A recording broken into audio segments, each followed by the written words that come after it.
I have an athlete that wants to contact me, and they do, I always say no. And then if they keep annoying me, I say no. And they keep annoying me, I say no.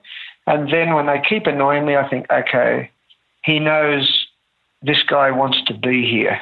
He's not looking for the easy improvement, because everybody thinks Brett Sutton's got a magic wand.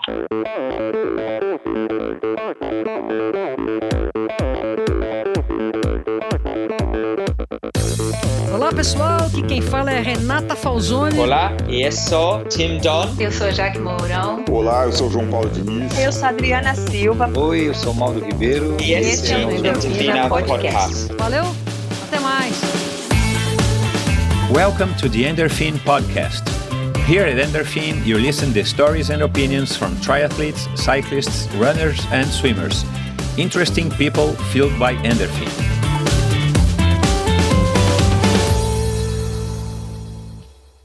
Hello, folks. On this episode, I've chatted with the famous triathlon coach Brett Sutton. Arguably the most successful coach ever in the sport, Brett and I recorded this a few days after his clinic here in São Paulo. We talked about lots of very interesting subjects, such as his childhood and its father's influence, his beginnings as an assistant coach, his work training horses and greyhounds, and his interest on triathlon. We also talked about MMA, Ricks and Gracie, about his success working with women, the current triathlon scene, the PTO, and a lot more. I hope you enjoy it as much as I did. He seems to be a very open person and has lots of experience, therefore lots of opinions. Before we begin, I would like to send a big thank to On Running, who supported this episode. Benefit from the Swiss brand with the exclusive CloudTech technology, engineered to deliver the soft landing followed by an explosive takeoff. In other words, running on clouds. Go check the famous Cloud Flash racing shoe or the lighter and new edition from the bestseller Cloudflow and all their products by visiting their website onrunning.com. On Running is the choice of athletes like Javier Gomez and Tim Don, who has already appeared as a guest on this show. Go check their profile on Instagram at on_running. This episode is brought to you by 7 Sherpas, our new sponsor of this show. 7 Sherpas is your invitation to explore the world through outdoor sports. 7 Sherpas is a California-based company specialized in sports experiences in the world's top destinations with exclusive itineraries designed by travel and sports experts. In addition to the pre-scheduled travel calendar, 7 Sherpas also offers day rides and customized trips for you, your family, or group of friends. Follow them on Instagram at 7 Sherpas and visit them at 7sherpas.com. This episode is also brought to you by SUPACAZ, the brand that delivers the sexiest and most technical cycling products ever created. Born in California back in 2010, SUPACAZ wanted to deliver more casuality and color to the cycling world. Bar tapes, grips, gloves, socks, and saddles made by SUPACAZ are race-proven. Some of the world's best cyclists have tested and approved SUPACAZ accessories for the past decade. Go to ultracycling.com.br to check the bike shops that sell SUPACAZ products here in Brazil, or go to supacaz.com to check their complete line of products and accessories. Check SUPACAZ on Instagram at SUPACAZBR and SUPACAZ. This episode is also brought to you by Probiotica. Probiotica has a complete line of endurance-oriented supplements. Now you can get the best supplements available here in Brazil at an affordable price. Probiotica has the highest quality standards available and are made with the finest feedstock. You can check and buy the complete line of Probiotica products at loja.probiotica.com.br. Follow Probiotica Oficial on Instagram and keep updated with all its news and releases. And last but not least, this episode is also brought to you by Boven Energy. Boven is an energy trading company that has a reliable and experienced team of experts available to get you the best deals. A trustful and solid company. As well as for Endorphin guests, for Boven, energy is serious business. Go check boven.com.br.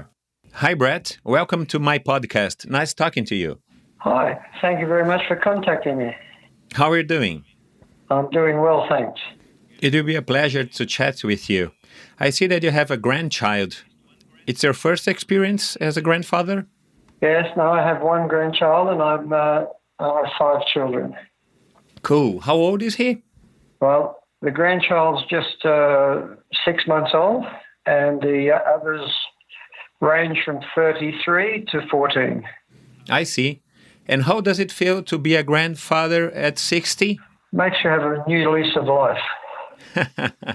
And Brett, talking about aging, how do you do to keep up with your health, sports-wise?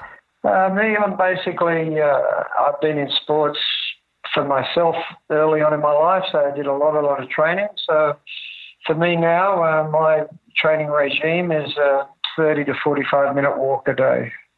And that's enough for you? That's all I need now, yes. And do you miss in any way the training days back in the day when you worked out harder? Well, it's a sports broadcast, so I can give you a little bit of information on that. When I was an athlete, I was, like a lot of athletes, I think, is extremely obsessive. So I find in my old age, every time I start to do some training or I have some goal, I find I become to the stage where I can't help myself but be obsessive. So that's why I now limit myself to just my walk to clear my head, because it allows me time.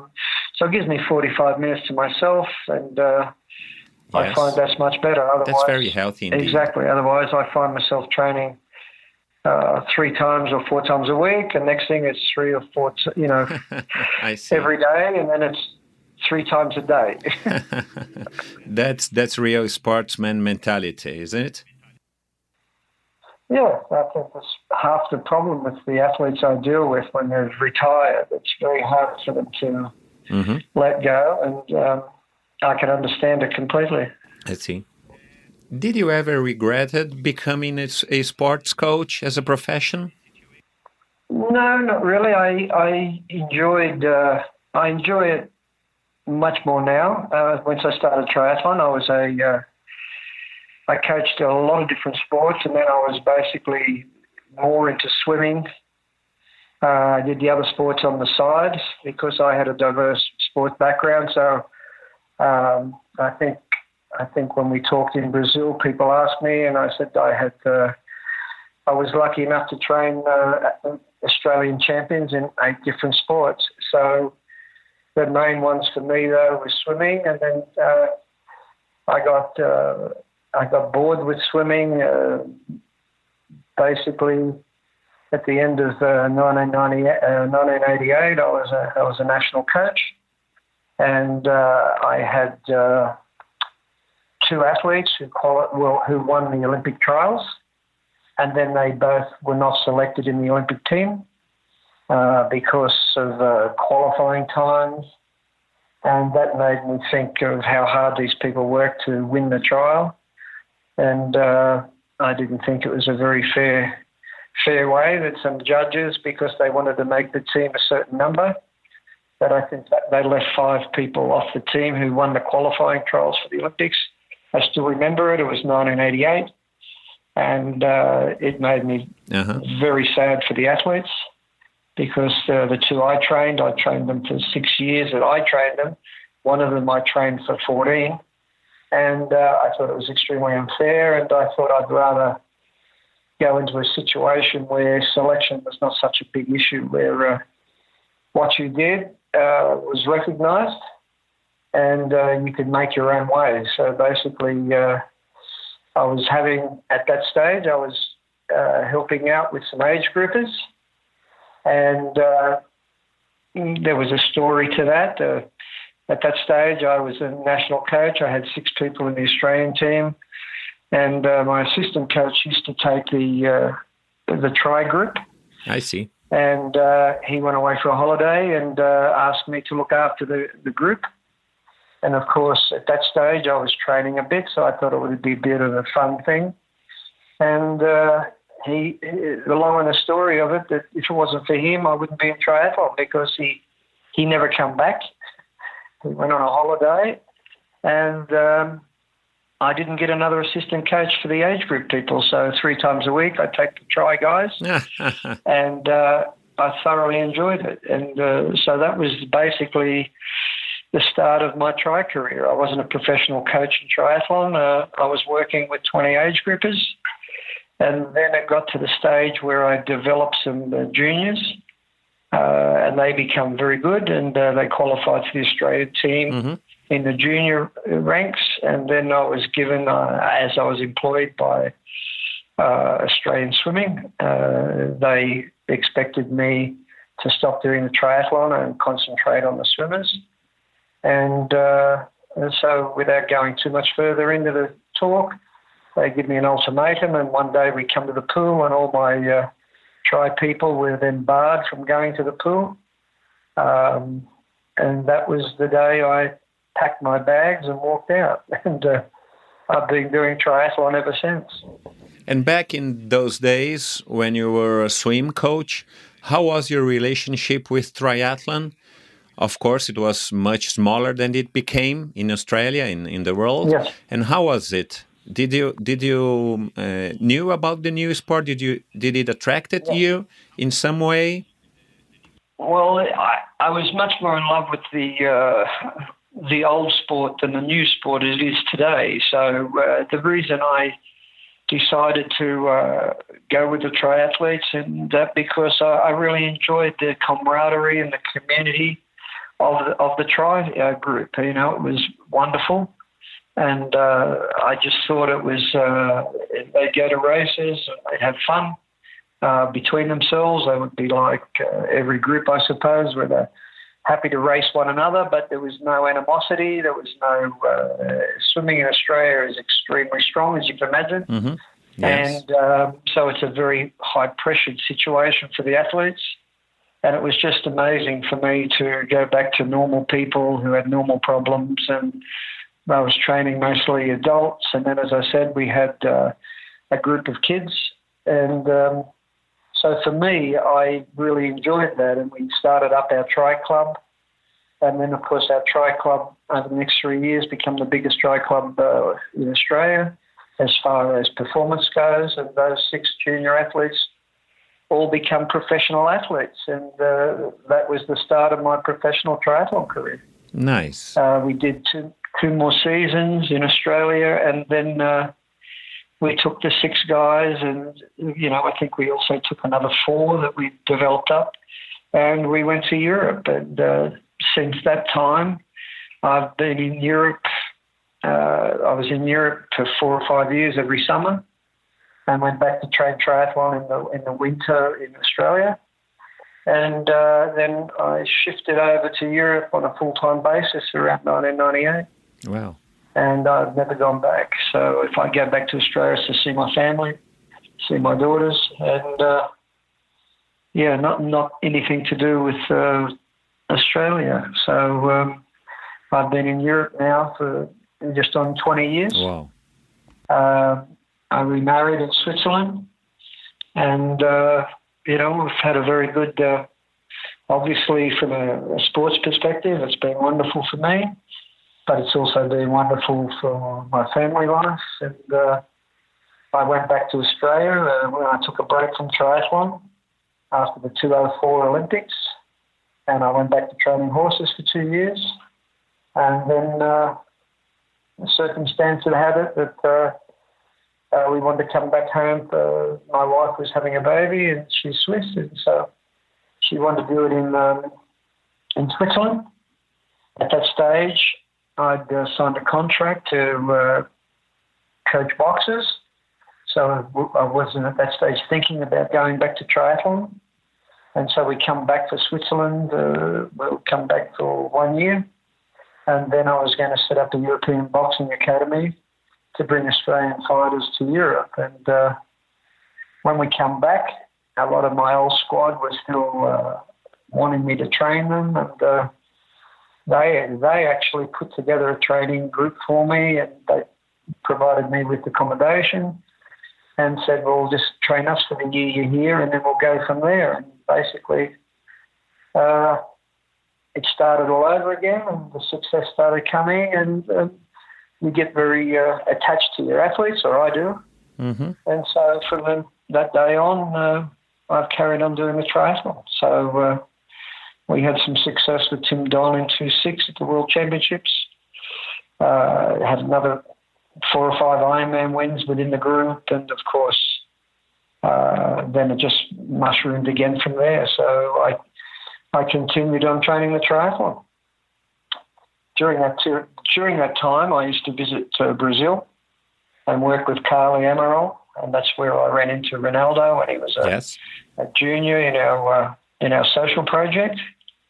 And that was one of the reasons why I come back to Brazil and did the camp in São Paulo 2 or 3 weeks ago, because I want to. I never had a happier time in triathlon than when I was working with Carly and Ronaldo and Marie. We had Maria Alhata, Carla Marino. So we had a very, very strong group, and all of them participated in our social project. So for me, it was one of those moments that were good. So I used to bring my good. Well, Emma Snowsill spent 2 seasons training for a month in St. Carlos. I see. Craig Walton, Liz Blatchford, who podiumed at Kona, European champions. So we had 3 hours away from São Paulo. We mostly had the strongest triathlon team in the world, and they had to participate with our social project or not be part of our group. So that was our start off and our liaison with Brazil. Of course, I did that till around 2006, 2007. And then basically Ronaldo was be coming to Europe. Mariana would be coming to Europe. And so that's how we started. And then I had 2 children. So then I set up the base in Switzerland. And we've been here ever since. Nice. I want to come back later to this issue, Mariana and Reinaldo, and your relationship with them. But first, I want to know, were you training Greg Welch when he beat Dave Scott to win the 94 Kona Ironman Triathlon Championship? No, I wasn't. No, I didn't train Greg Welch when he won the Ironman. I trained Greg Welch to come back to ITU racing. Mm-hmm. At that stage, I was the national coach. And he wanted to make the transition back. So I trained him and his wife for 2 or 3 seasons. I see. She was successful, and so he was successful back at World Cup level. Mm-hmm. So, yeah, we enjoyed that particular period of time, and Greg liked to come into a camp situation. So it was the camps we used to hold. He used to come in, and he was a great help to the juniors. I still remember that he had no problems training with the junior girls in my team on his easy days. And so I think one of the great successes of triathlon sport was the ability to mix the great athletes with the juniors and the people with the stars in their eyes, and they could see they're normal human beings. So basically we continued that on in Brazil, and that's why we brought over some of the stars I had, because it was important for me to people to see that they're human. They're not like, gods as far as that. When they train next to them, they see they have the same problems they do. Mm-hmm. And I would think that's one of the successes of Ronaldo and Mariana, that they were always training with people that were better than them. Yes. And they give them inspiration. And I think it's, as we can see over the years, it worked out well, I see. So I was happy with that. You began swimming at an early age. Your father was a swim coach. Yes. Yes, I come from a swim coaching family. So my mother and my father were both swim coaches and ran a swim school. Mm-hmm. I was the eldest, and it was a rather poor swim school, but we used to do a good job. So all my 3 out of the 4 of my brothers and sisters have won national championships in some form of swimming. Whoa. And I was the oldest and the slowest swimmer, so I was designated the assistant coach. Cool. And that's how it all started. So I would be on deck helping my father in the afternoons and the mornings, and then I'd be helping my mother teach to learn to swim during the day. So I've always been a sports coach, even when I was a sportsman myself. And Brett, did you enjoy those days at the swimming pool? either coaching or being an assistant coach. Did you have any other options or any other thoughts, or were you just following your father's steps, being a coach? Well, honestly, it's like a family business. You know what I mean? Like if I was a farmer, I'd be taking over the farm.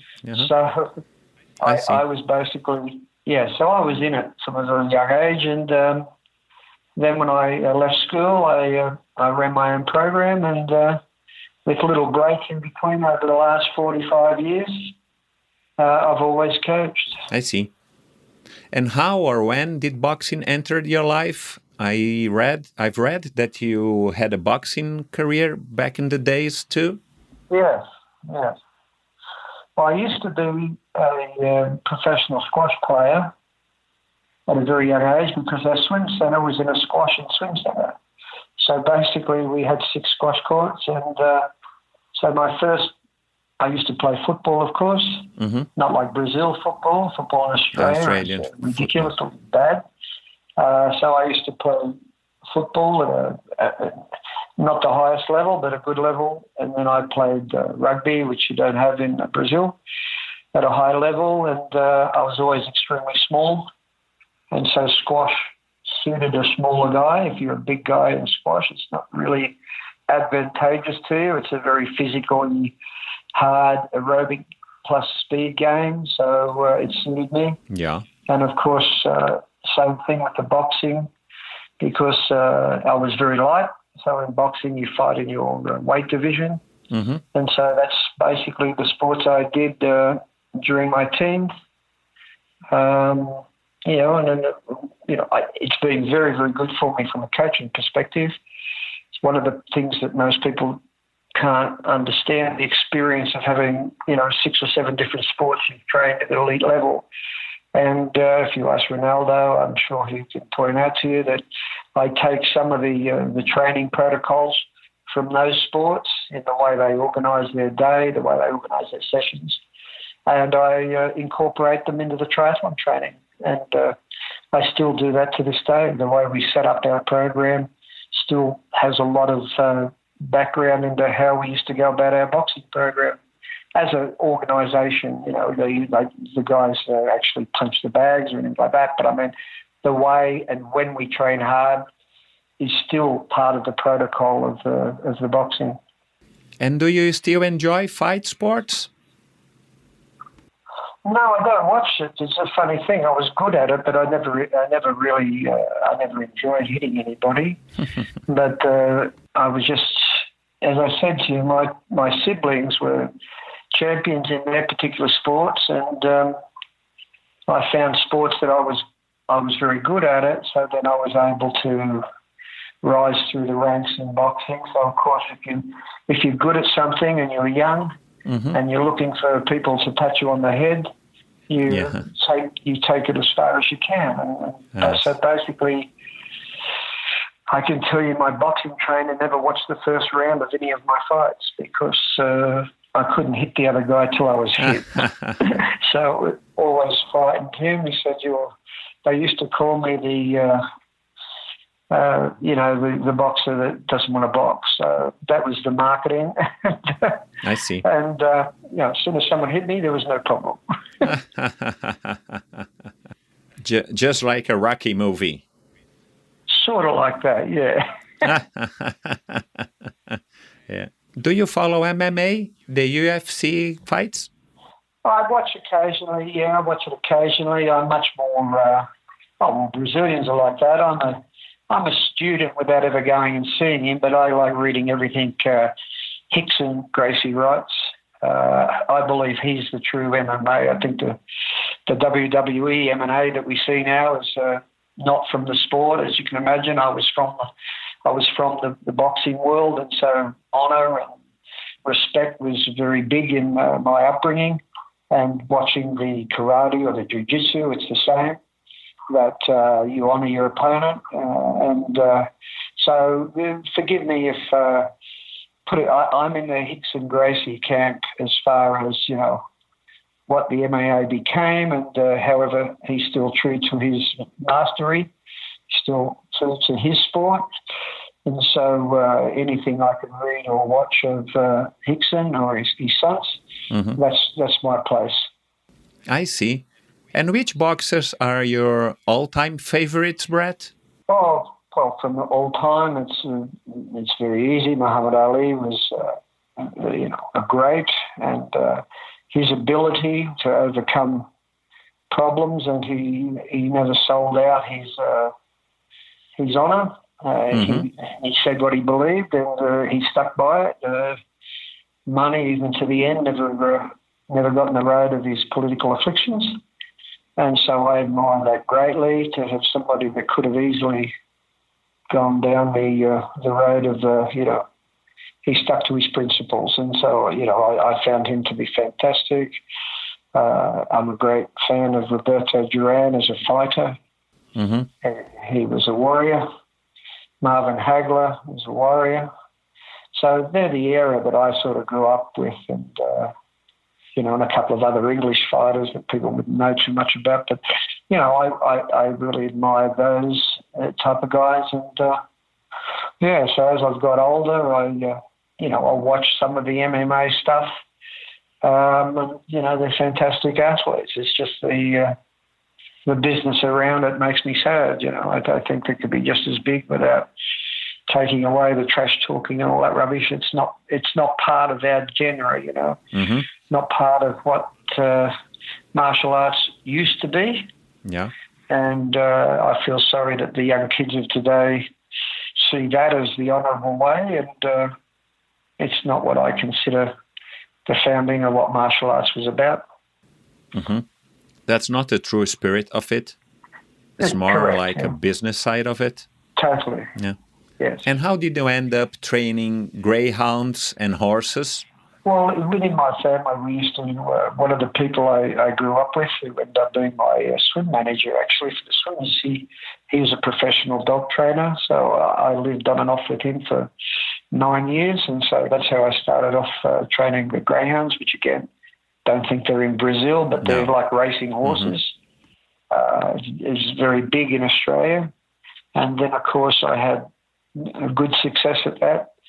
And so I started helping some horse trainers. And basically, when I was a swim coach, our pool was exactly 20 metres across the road from the biggest, think of St. Paulo track, and my pool being right next door to it. So I was very close to the racing, and I actually used to condition some of the jockeys so they could lose weight. And of course, I knew what I was doing because of the boxing. And so I got involved with that, and then I was doing programs for the trainers. And then at times when I had breaks from triathlon, I would go back and rehabilitate horses. So the trainers, when the horses had a bad injury, used to seek me out, and I used to actually make them swim. And that's why, not in Brazil, but in Australia, swimming now is a very big thing in horses. And we started that back in 1981, 82. So it was something that we did, and we had success with. And so basically I've always, I'd finish my swim programs and I'd go over and hang out for 3 hours in the horse stables. And so that was how I got involved with horses. Nice. And of course, every time I took a break from triathlon, I would go back to the horses. And which is easier to train, horses or people? Oh, I'd love to coach horses. And a curiosity of mine, are there any differences between training horses and dogs? Yes, yeah. Big difference between humans and horses. Dogs are basically just fast, so it's about keeping them injury-free and keeping them healthy more than anything else. Breeding has a lot to do with it, and then the next step up is the horses. And, of course, breeding has a lot to do with that at the very top. And there's so much money in it. And, again, I didn't want to be in the money side of things, so we used to rehabilitate horses. So horses that were no longer going to race, my brother and I used to actually procure, either buy or get them to give them to us, and we'd take them away and try to fix them. Then we'd fix them, and hopefully they'd win a race or two, and we thought we did our job. So that was basically The difference between humans is horses follow your order, or you basically as a trainer have to follow the horse's order. So you've got to be a very, very much more instinctual coach. I see. I've said it 100 times, and people get upset with me with triathlon coaches. If they had to go train the animals, they'd all starve to death because they're all very, very eclectic. Everybody's the same. They're copying the program. Mm-hmm. You can't do that with animals. Animals, you've got to have a very keen sense of observation. And I think that's why I put down my success after I had a break in 2.4 and come back in 2.6. And since then, I think I'm a much, much better coach. And I put it down to the fact I spent 2 years back with the horses. It made me realise that how much the mental aspect of the sport is more important than the physical aspect. So, just as I took something out of boxing, I took a lot out of horses. And then when I went back and did the 2 years, it really, when I come back in, since then, we've had some absolutely sensational results over the last, it just goes so quickly. So the last 13, 14 years, we've had some outstanding results. And, I put it down to it sharpening my coaching instincts by spending the time with the horses. And can you develop a little further? Why did you think that psychological aspect is much more important than the physical one for high-profile athletes? Do you think you operate more as a psychologist than a trainer with your athletes? I think if you ask any athlete I train, they'll all tell you that's exactly the story. Really? That, I've had more athletes who were psychologists who say to me, mm-hmm. You should go back to university and get your degree because you're a genius at this. And I said, I left school at 14, so I don't really think I'm going to go back to university at 45 or 50. But no, I place immense qualification on having people in the right frame of mind. And then the ones that aren't in the right frame of mind, that aren't getting the success their bodies are capable of. And so I take great pride in the athletes I've had come to me that have been rejected by federations, and we've turned them into champions. And we turned them into both champions because we used the art of coaching rather than the science of coaching. And, so basically, and then you bring the animal part into it. When you're training an animal, there's process. When you're training an animal, there's 1, 2, 3. And then if you've got an animal athlete that's extremely intelligent, it's a 1, 2, 3, 4, 5. So you have your processes. And if you don't go through the processes, the athletes don't perform. The animals don't perform. Well, because we think we're intelligent as humans, we try to skip the process, And so in my group, we don't do that. We follow protocols. We explain why this leads to this, leads to that. If you fail to follow them, then the performance isn't what you expect. And so basically, my training's built on the back of animal processes with psychological, how should we say, people call it brainwashing people. I call it cleaning their brains out of all the rubbish, mm-hmm. so they're allowed to perform. So when people say, but Sutton brainwashes these athletes, I'm very happy with that. So people think they say that to upset me, and it has the opposite effect. It makes me realise that I'm very effective, mm-hmm. because triathlon is full of useless information. It is the most information overloaded sport because it doesn't have a culture. If you're a runner, there's 100 years of running culture. I see. If you're a swimmer, there's 75 years of swimming culture. So basically the culture is already laid down. And so the people who want to theorize and come in with new methods, they're much more, and in horses, by the way, is completely over the top. Mm-hmm. They've had bouts where over 2 periods of time, don't want to lengthen your podcast talking horses, but there's been time where the scientists took over the horse training They got rid of the trainers that hadn't gone to school. I see. But, lived their whole life around horses. And the performances were awful. Whoa, that's interesting. Terrible. Kept being terrible. In the end, the owners, they want performance because the money is so big and the cost is so much. So all those trainers that were sort of thrown over the side of the boat, they all fished them back out and got rid of the signs, and then the horses started to run faster again. Mm-hmm. And so, I've been there and seen the clinical side of it, and the processes of those trainers were be there every day, watch their athletes, communicate with their athletes. Even though they're horses, they still communicated in the horses' language. They listened and watched the horses' movements. They knew what was going on. And I find that I could take 5 or 6 old horse trainers I used to know, make fantastic triathlon coaches, but I don't know any triathlon coaches that I could take and say, here, there's 30 horses, now train them. They wouldn't be able to. Yeah. They just wouldn't be able to. And so I look at it from that perspective. So while we keep up with all the newfangled trends, I have what's called a great bullshit detector. And it soon puts them through the bullshit detector. And so maybe 1 out of 10 of the new things that everybody thinks are fantastic, we might use if I think it's a help. But we stick to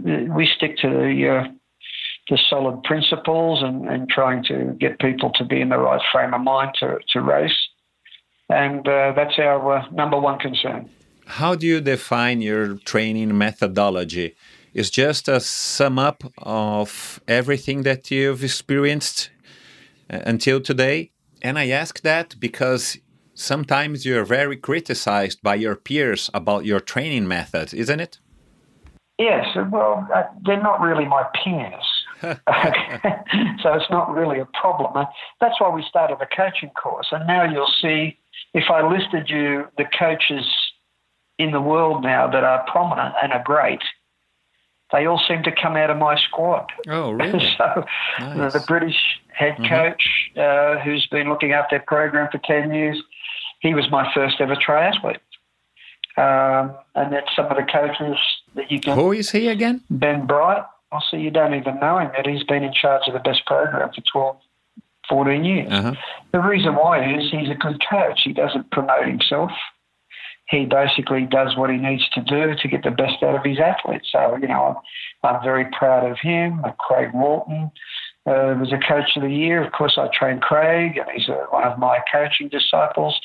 Dr. Darren Smith was my actual sports scientist when I was the national coach in triathlon in 1995 through to 1998. He went on to be a preeminent ITU triathlon coach. People don't know the history, but he was a sports scientist that first come and visited me in 1993, and then he got the job as the national sports science guy to the program that I was running when I was national coach. And then he went on to coach Scotland and then have a fantastic coaching career himself. Siri Lindley, where did she come out of? You can see what I'm saying. So if people want to dig in, I think the process proves itself by Cam Watt, who's now in Australia and has produced Sarah Crowley, had 3 world champions last season in duathlon, long course, short course. So for me, you must forgive me, I don't read the articles in the magazines of who's a good coach and who's not a good coach. I look at the performance levels of athletes. I look at the performance levels of have they taken a bad athlete and make them a good athlete.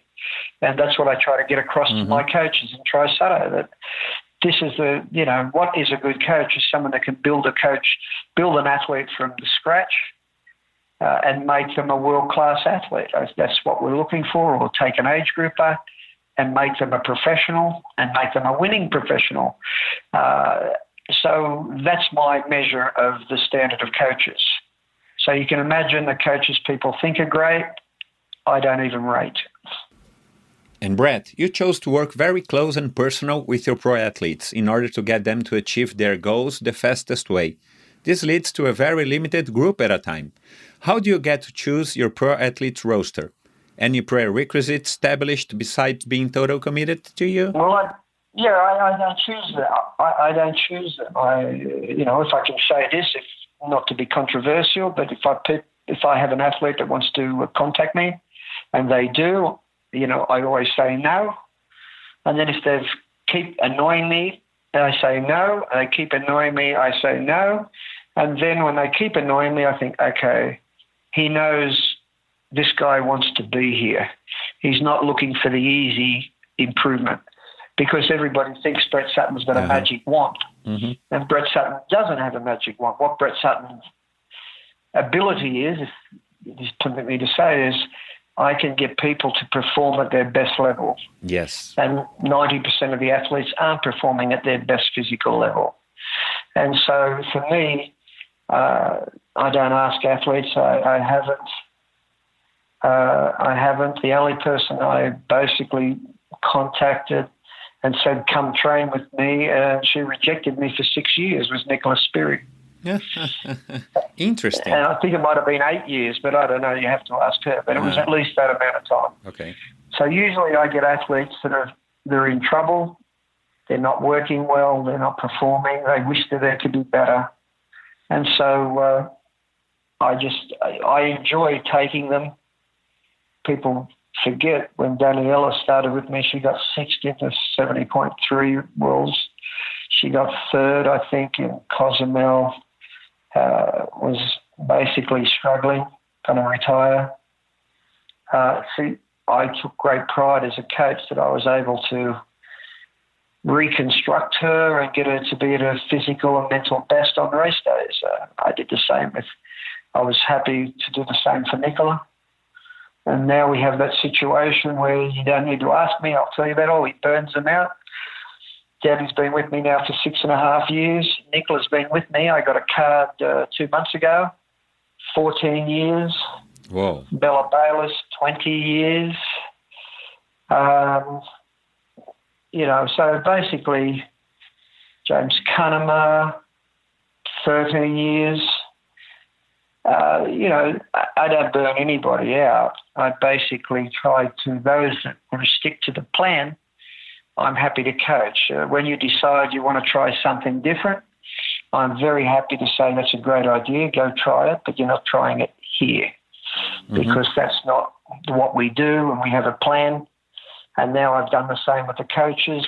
We've ran our own course, and now we have 5 or 6 coaches who are having outstanding success, and because they stick to the plan. So I think over the years, the trial and error of 30 years, I have a very good, shall we say, research knowledge of what works for some people and what science says should work but doesn't for other people.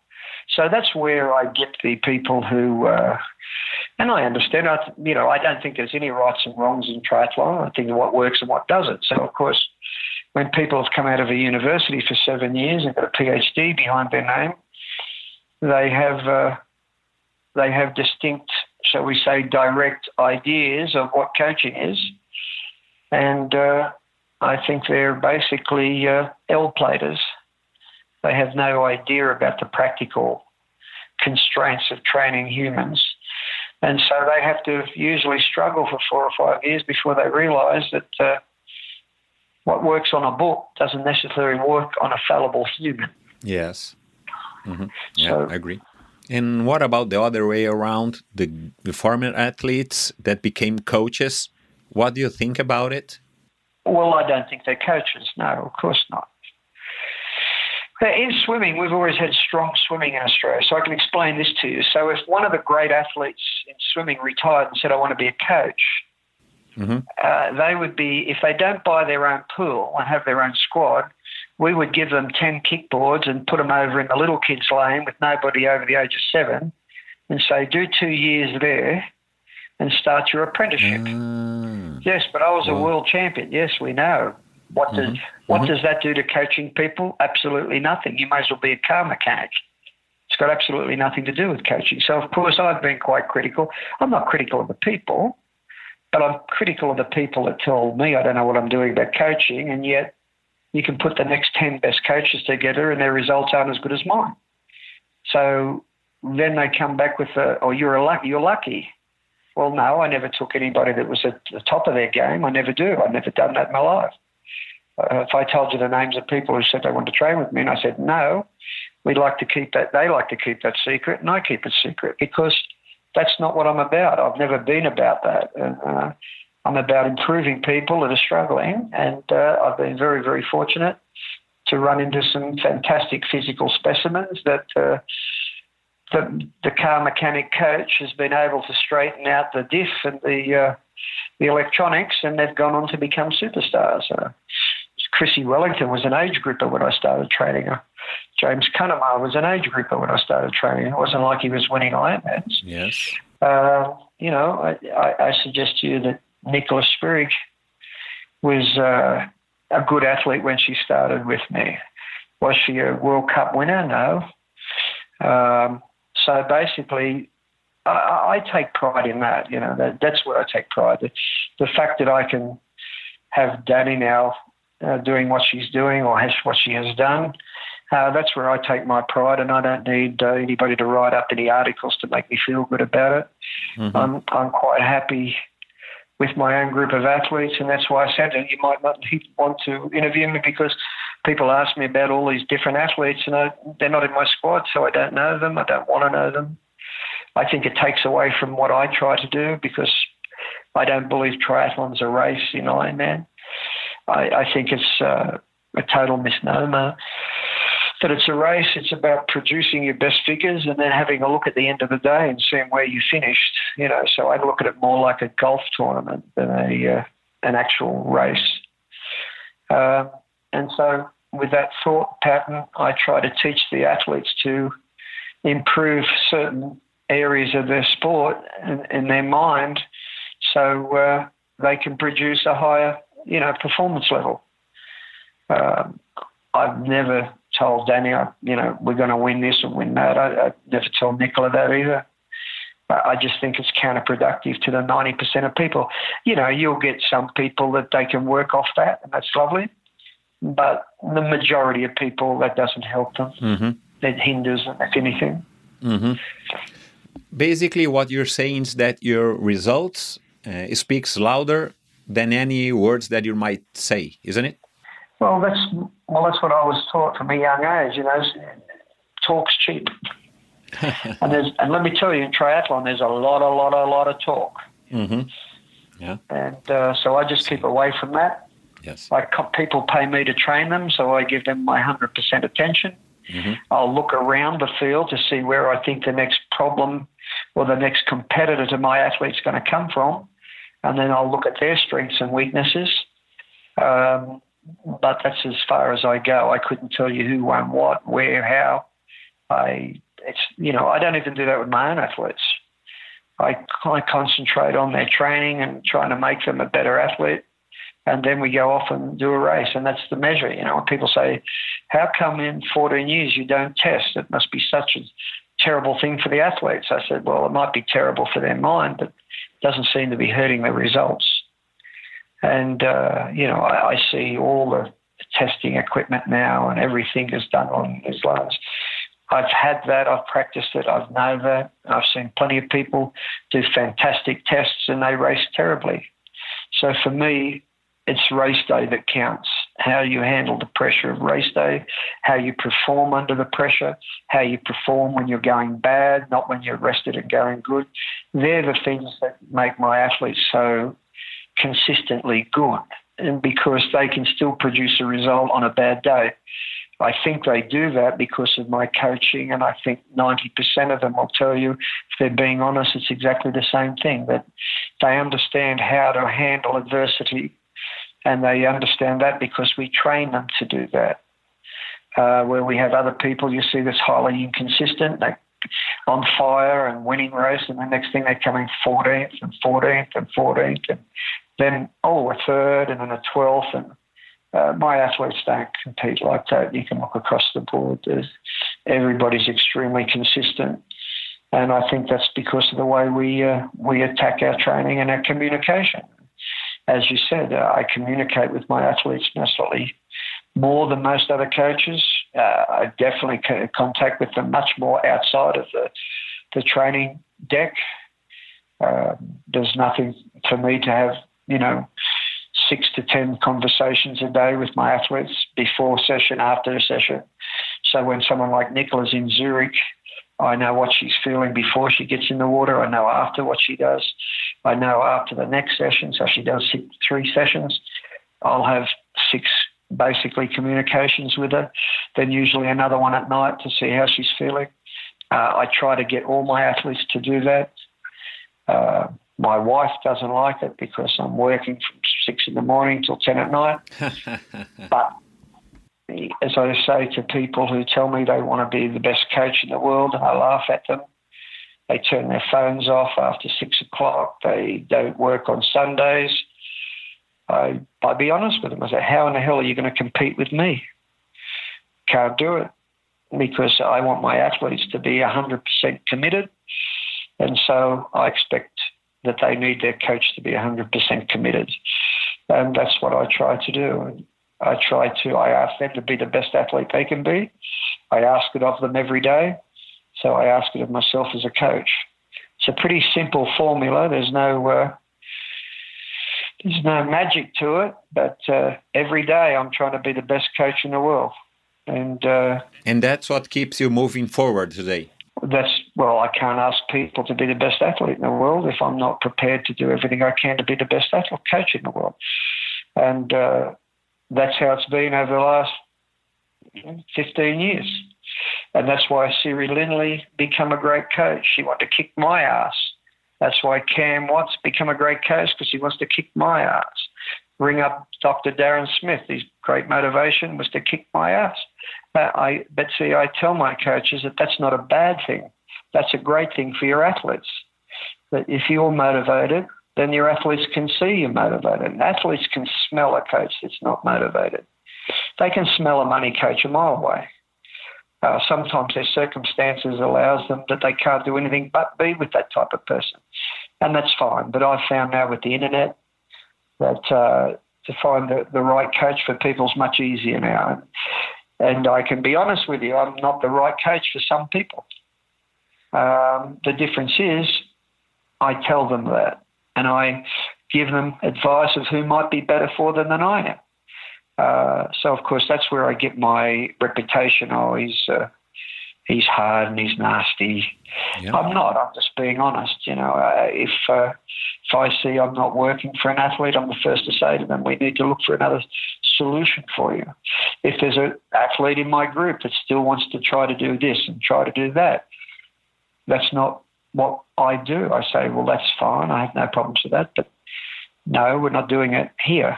You have to do it somewhere else, because I show them the list of champions that's been produced here.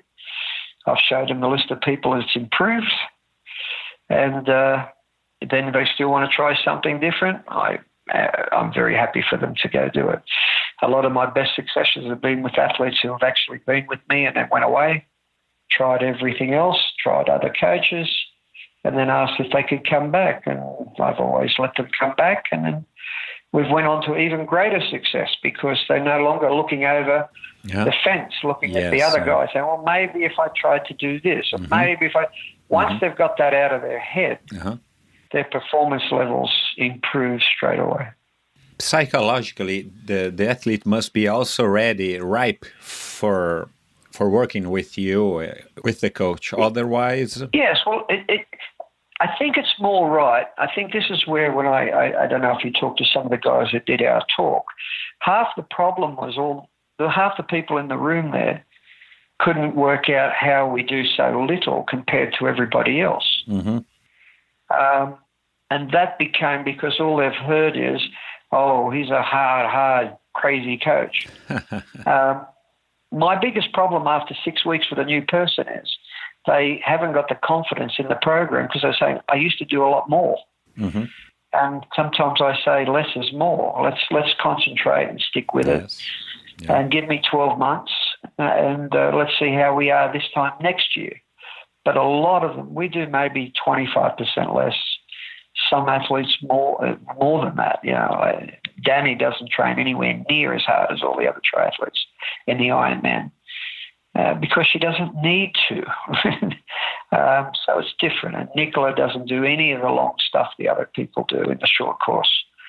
But she trains very, very consistent and does a lot more shorter training sessions, and but much more consistent. And the reason why is because she tries so hard that if I give her the normal length of sessions that other people do, she will try 30% harder than they do, and it burns them out.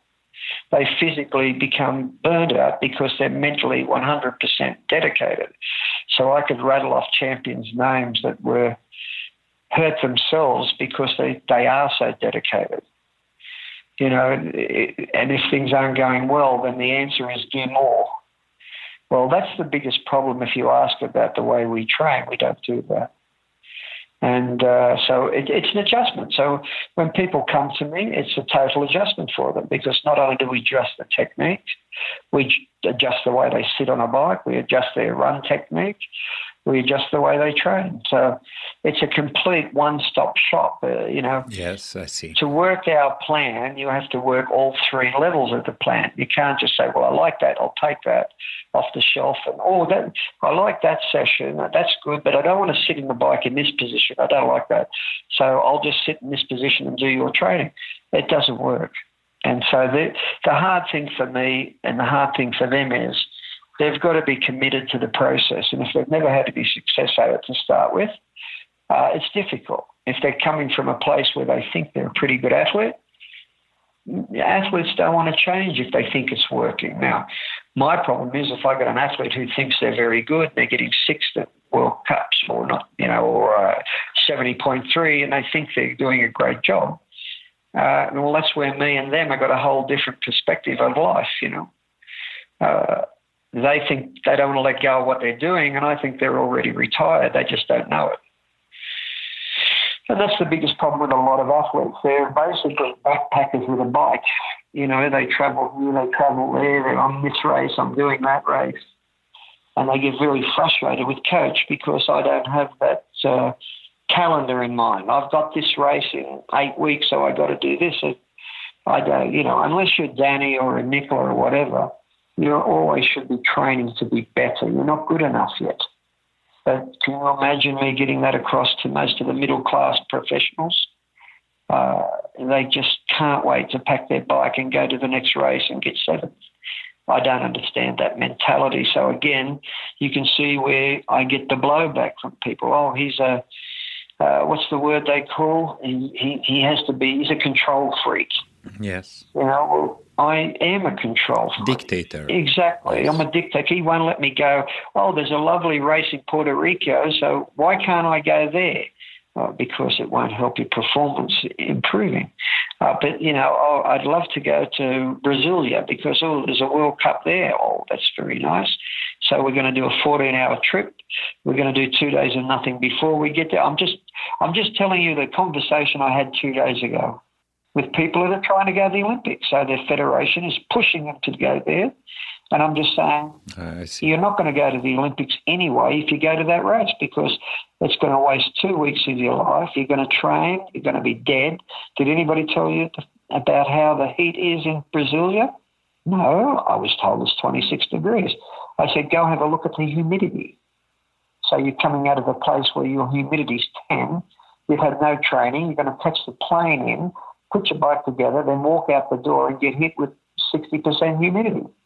So these are the things that I take into consideration where everybody else will be saying, Noosa looks nice, let's go to Australia and do the race in Noosa.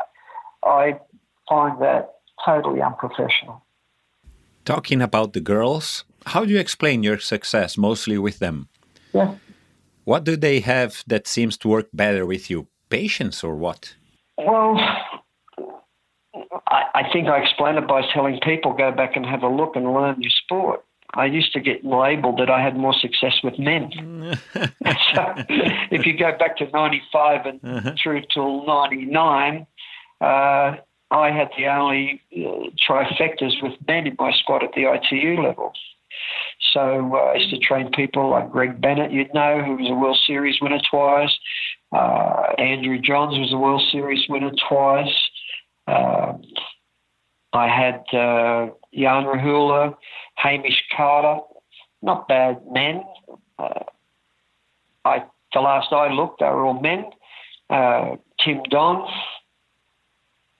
And so, 2 months ago, I had a young under-23 guy win the Open World Cup. His name's Max Studer. And even yesterday, if you want to have a look up who won South Africa 70.3, it's Matty Troutman.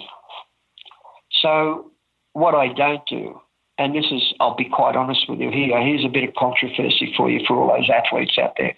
Girls are much smarter than men.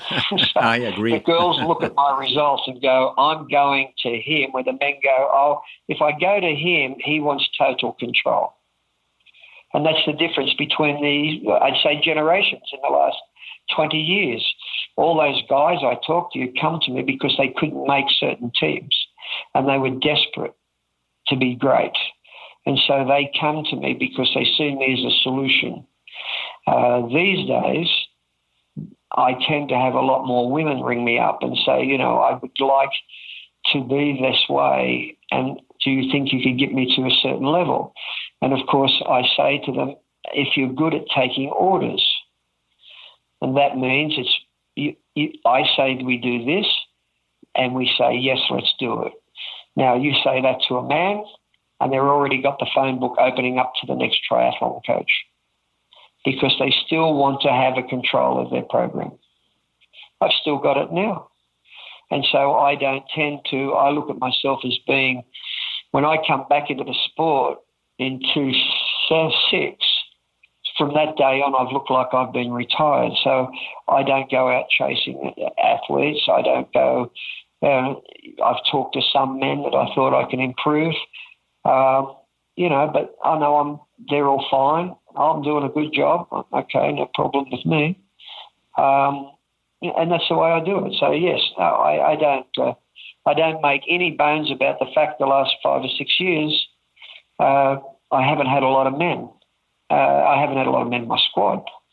And I'm happy for that, because I never have that problem the same problem as with men that I have with women. And once women see you're doing a good job, once they see it's working for them, they get their head down and say, okay, I'm in the right place. Where men are always looking over if they got beat in the race and had a wonderful performance and ran third, and then the guy that won said, oh, I put a noseband on my nose and that's why I'm good. A man will come back with 3 nosebands and stick it on his nose and his every hole, So look, honestly, it's more my apathy of I no longer need that stuff, you know what I mean? I have a bigger vision of the sport. I want to follow that. I was supposedly going to retire with Nicola in 2012.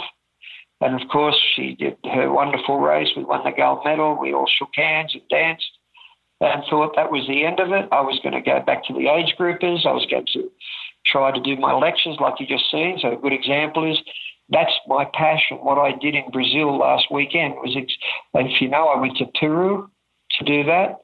On Wednesday, I'm going to Israel to do another one. I'm then going to Amsterdam next Sunday. So that's my true passion now. The problem was Nicola rings back up after she has a baby. Oh, I don't know. I think I'd like to try again. What do? You say, no, go away. And next thing, she brought Daniela along in 2013 and said, well, Daniela's thinking about retiring. Can you help Daniela? I'd be appreciative if you could do that. And then, of course, that's what we did. And then she brought a little junior along, a Swiss junior girl, who I'm very proud to say won a World Cup last year. But we started from scratch, you know what I mean? So, and then the junior boy, he was a fairly decent junior. And now we've turned him into... he's getting to be a monster. So he's got 2 more steps to go, but he's only 23. But, with a bit of luck, you'll see him at the Olympics because he's just improving so much that he's the fastest athlete in Switzerland at the present moment. Now, I don't know if the selectors will understand that, but, at the present moment, He's racing top 15 in the World Series. He's winning and podium at most World Cups he's going to.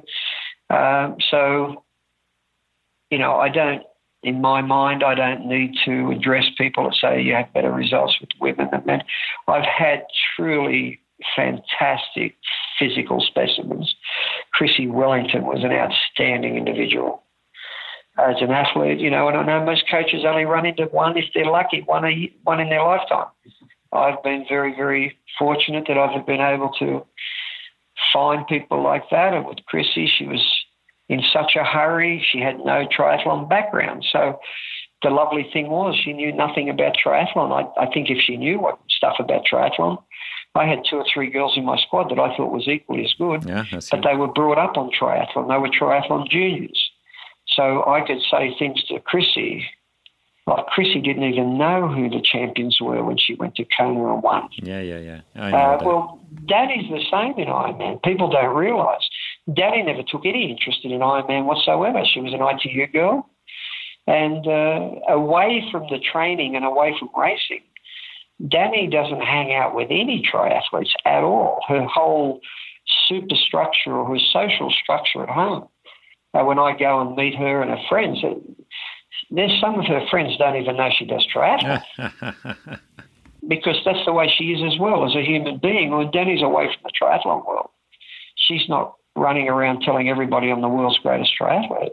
It's not her personality. She's Swiss. Nicola, nobody knows Nicola Sperry, basically. She, if she was an American and had that mentality, she'd be running around everybody in the world would know her. Nicola's a mother. Nicola is a triathlete who loves triathlon. And I call her the world's fastest age grouper. She loves the sport. She doesn't take... how many people do you know in this sport that rings me and says, tell the manager I don't want any more sponsors. I've got 3 kids and a job. It's too hard. Yes, but I can get you good money. I have enough money. Yeah, that's... I don't know any athletes in the sport like that. And so that's why she's got her uniqueness. And I think that's why she's kept going so long, because she's been able to marry that personality to a sport. Now, Danny's been such a long champion because the same thing, a different personality, different, ideas about stuff. But when Danny leaves the training or the race venue, she's a normal human being. She's not on the internet looking at who's done what in what race. And she is a completely different animal like that. Now, Chrissy Wellington was like that as well. So you can imagine how good it is for a coach like me to know that you've got somebody that packs it up and goes home and forgets about it. It's a big advantage. It's a big advantage. Over the years, Brett, what were the most important lessons that you've learned from the athletes you've coached and all the myriad of personalities, gifts, and abilities they have? Loretta Harrop taught me that persistence can get you nearly anywhere. Well, it did. She got an Olympic silver medalist. Loretta Harrop in her first ITU World Cup ran 50 minutes. In her second one, she ran 48:40. Not 38:40, 48:40. 48:40, yes. And then basically should have won the Olympic Games, won a world championship. And her last race, she had the fastest run split. Now, she did that with nothing more than a good ability. I'm not saying she didn't have ability. She had good ability, but she was an absolute champion between the ears. The 7 inches between the ears or the 14 centimetres between the ears, she was the most disciplined and she was the most persistent and consistent athlete. And she's helped me make other champions. And no Loretta Harrop, there would have been no Emma Snowsill. I put Emma Snowsill, when she started with me, I made her room with Loretta.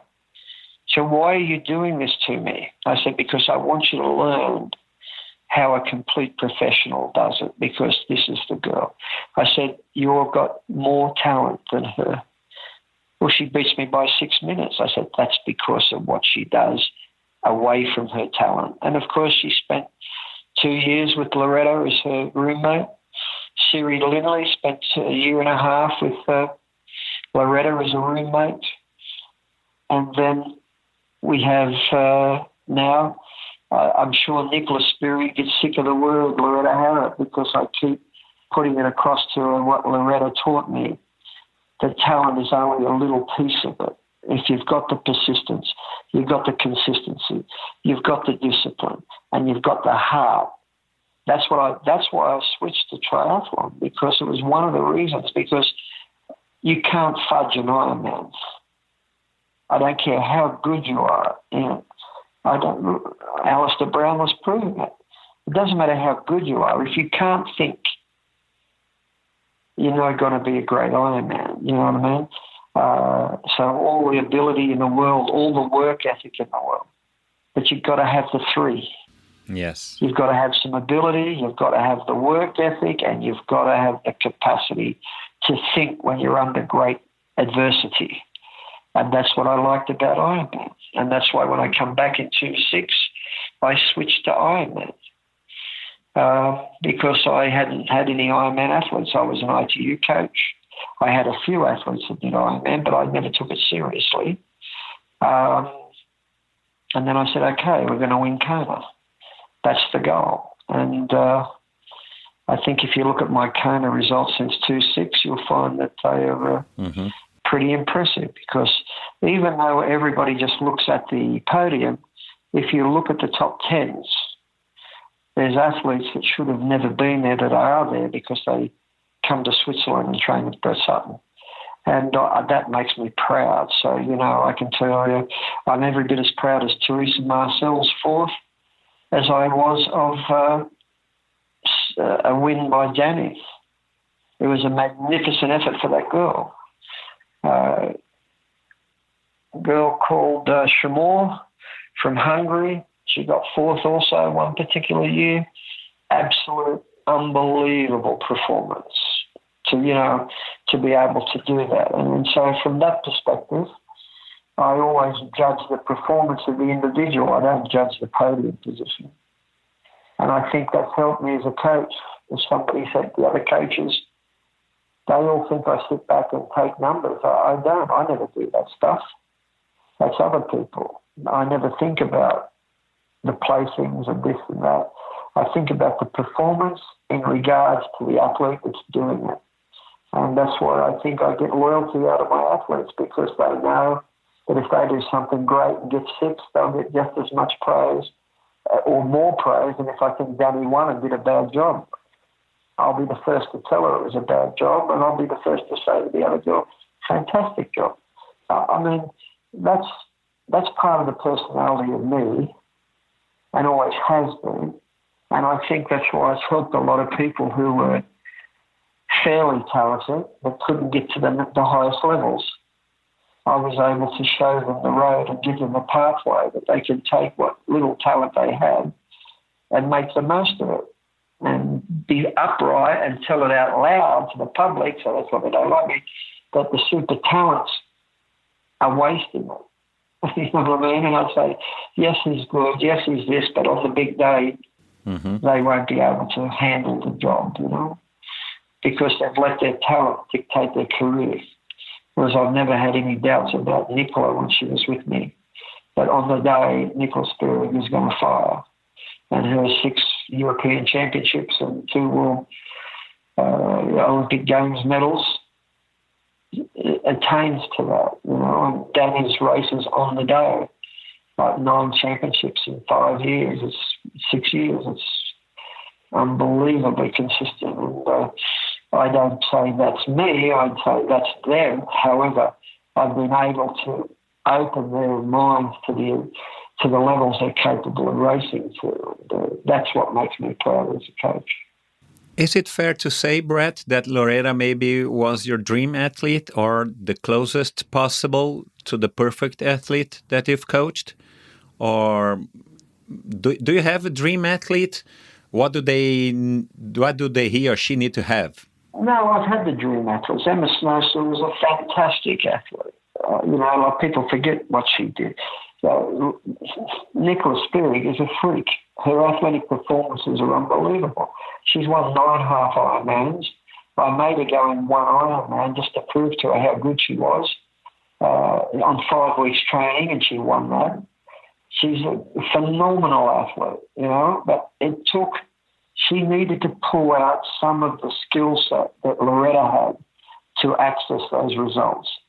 Daniela had to access some of the skill set that I've seen from Chrissy. Chrissy is a part of one of my old athletes from 1992, 1993. They're very similar. So I was able to, you see what I mean? There's been a chain reaction. The generation before them actually helped the generation that come.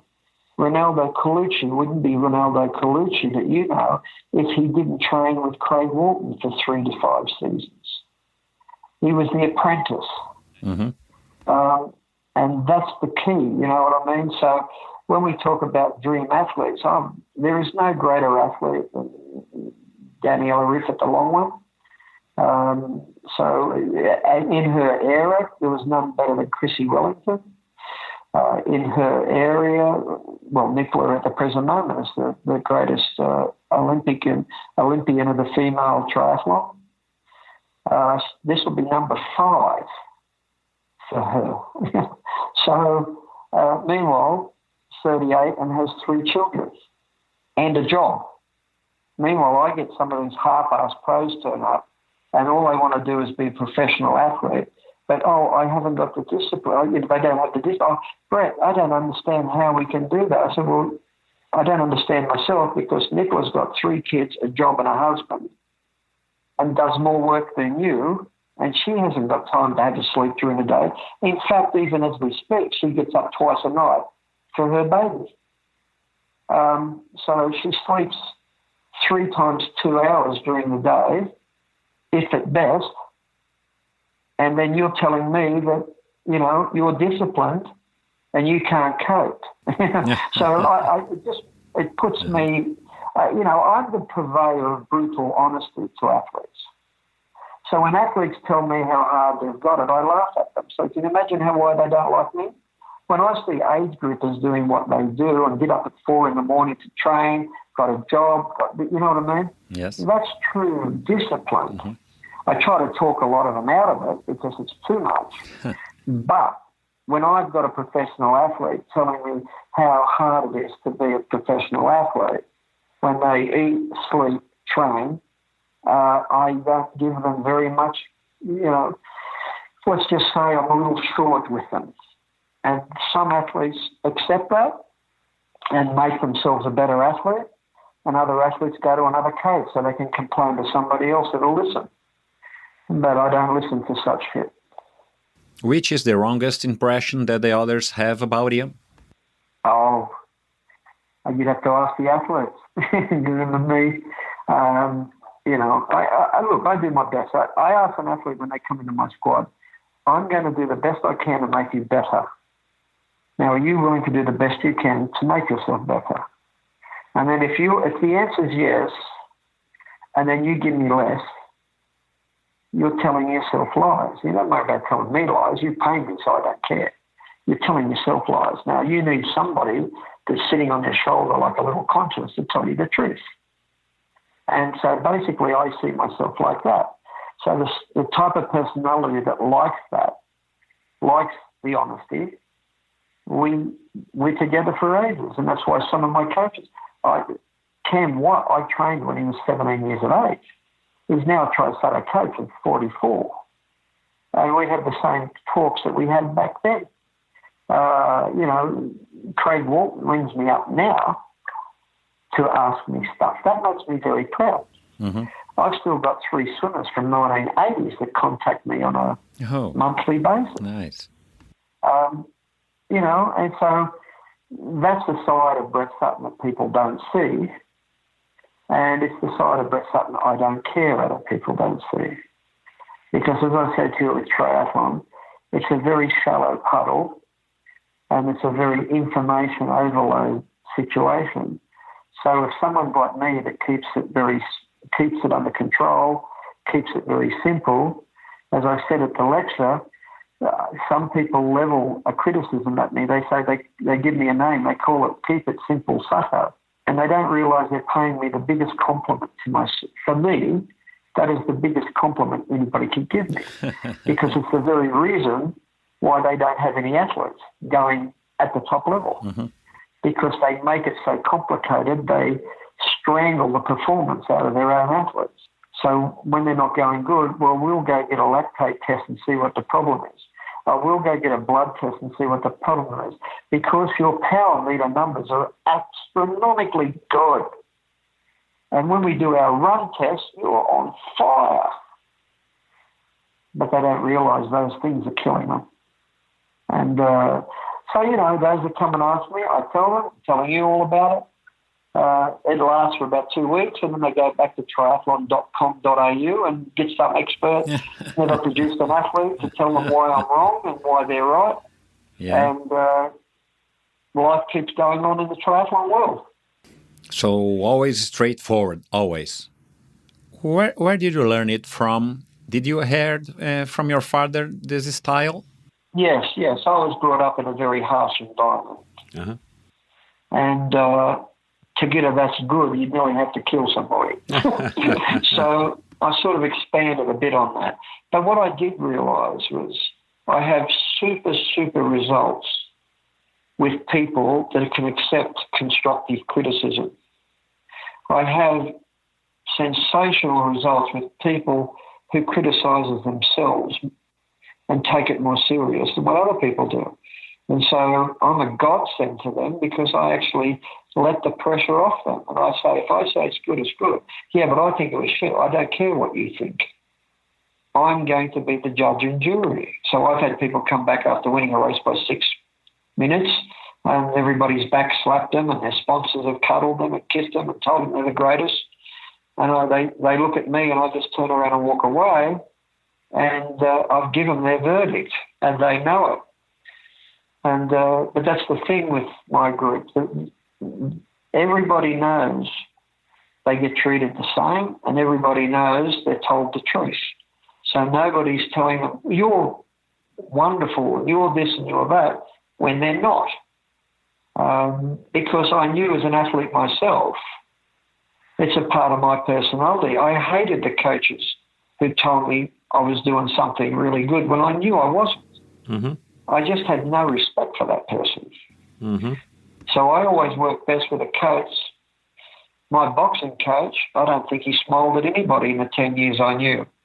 But I knew everybody in that gym knew when he said, good job, it was like someone just give us a gold medal. Yes. And maybe that's brought something now. Yeah. But they tell me I'm getting older, softer, and more mellow. I'm told I'm much different to what I was 20 years ago. So I don't know whether that's a good thing or a bad thing. You know, Brett, my background sports is water polo. I played between 13 and 18 when I discovered triathlon at the same Clube Pinheiros that you went.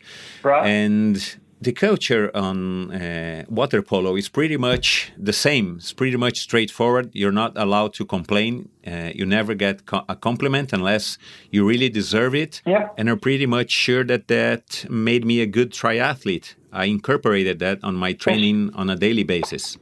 Well, you've got something to hang your head on. That's the thing. You know when you're doing well and you know when you're not doing well. You know, too many people get subjective to their own moods. Mm-hmm. So, they might do something fantastic and they give themselves no credit for it. And that's sad in my mind. And so what I try to be is say to them, well, when I tell them that's not good enough, in the nicest possible way, I don't stand on the pool. I suppose that's the biggest thing people don't understand. They expect to see me raving and running up and down a pool with a stopwatch. I haven't had a stopwatch since I come back in 2007. It's not needed in our sport. If me yelling makes you go faster, well, then you shouldn't be doing it. You know what I mean? You've got a deficiency in your own discipline. If someone can say, go harder, you see it all the time, and then they give a spurt, and I'm going, I don't want that athlete in my squad. Because, that's something I laugh at all. Well, being in the football. Oh, we're going to give everything. They're playing football, for Christ's sake. You know what I mean? Rolling around the ground when someone touches them. And they say, oh, this team, these guys wanted it more. I don't understand that. I honestly don't understand that. Everybody is in charge of themselves to want it as much as they possibly can. So I can't understand how somebody runs out on a football field and today they've got the shits because the coach put them in the wrong position or something. Maybe I wouldn't be a great coach either. Or maybe I'd be Klopp and people don't understand. but you've got to hold people to their own personal standards. And I'm sure that's what your coaches did to you. They said, here's the standard. You either rise to it or you take your cap off and sit on the side of the pool. Yes. And watch the others play. Yes. Well, see, I come from that background. And so I don't understand. Interesting. When I see coaches saying, you did a terrific job. I can give you a little background just inside. I won't mention names so you don't fool it, but, we had one of my athletes getting ready for a big race and did the session, and the coaches there were amazed and said, wonderful, that's fantastic. Okay, but she kept looking at me. And I said nothing. Mm-hmm. Okay, and then I said, do it again this afternoon and do it the right way. Now, that can you imagine how far I'd get as a federation coach doing that these days? Uh-huh. But that's the facts, you know what I mean? Everybody's running around trying to make politically correct. Everybody's trying to make everybody fluffy and feel good. But you know what? You've been an athlete. I've been an athlete. What's the worst time in your life at that point? Is when you've done something athletically and you think you've failed and it hasn't worked the way you wanted it. You feel like so bad.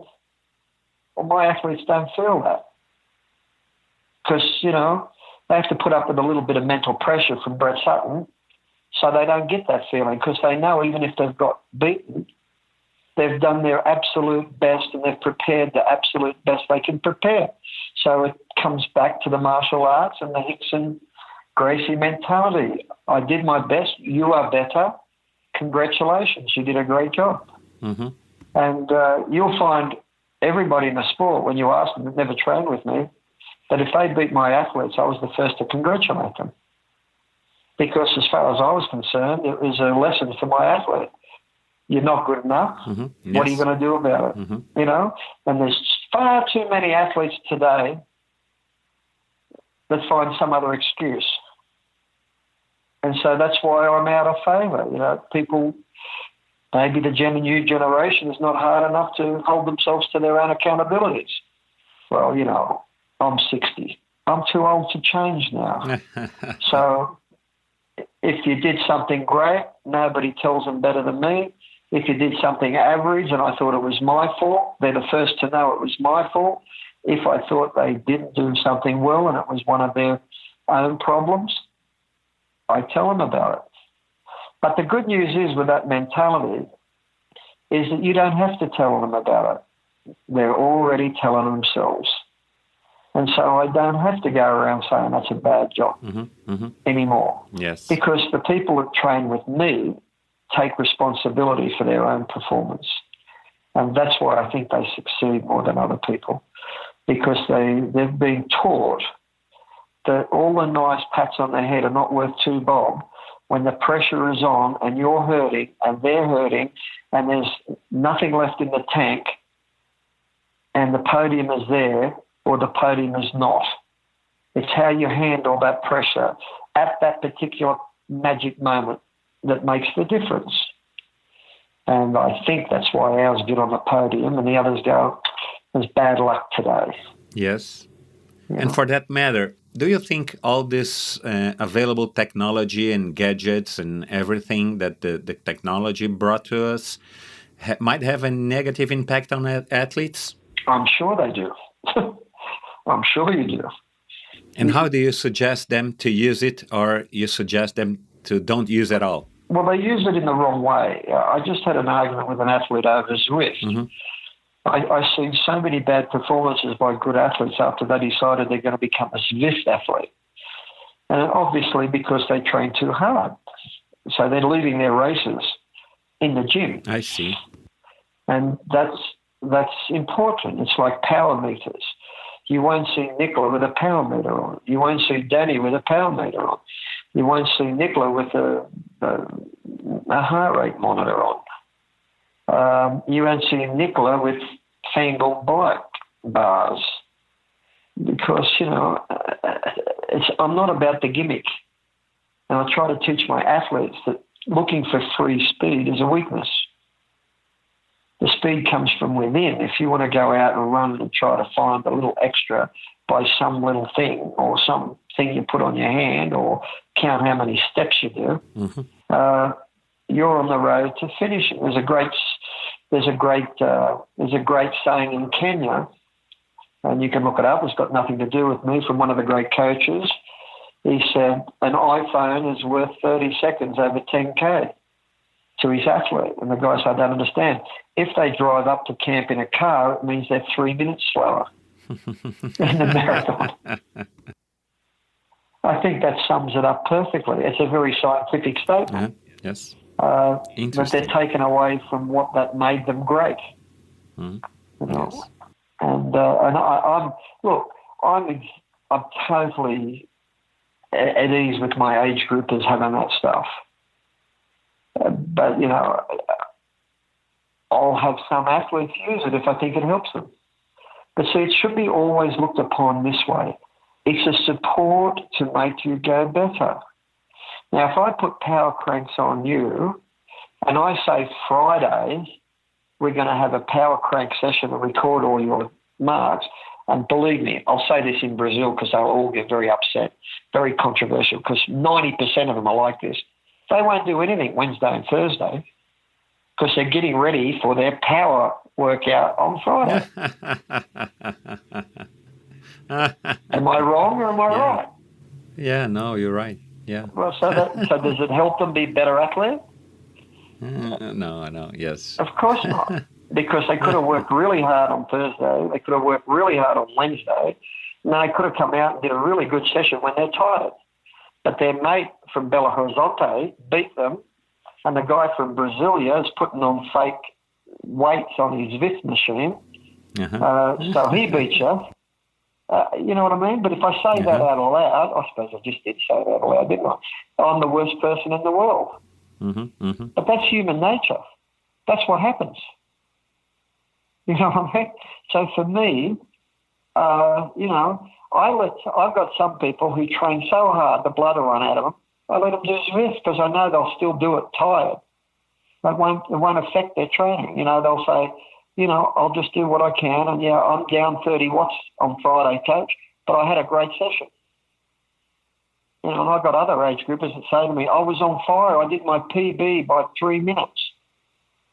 And then I have a look at their programs and they've done nothing on Tuesday, Wednesday, Thursday, just easy, and then got their big Zwift number, and then the next week they go to a race and get killed, and then say, I don't know what's going on with me. I was much better before, but all my parameters say I'm a better athlete. It must be you, coach.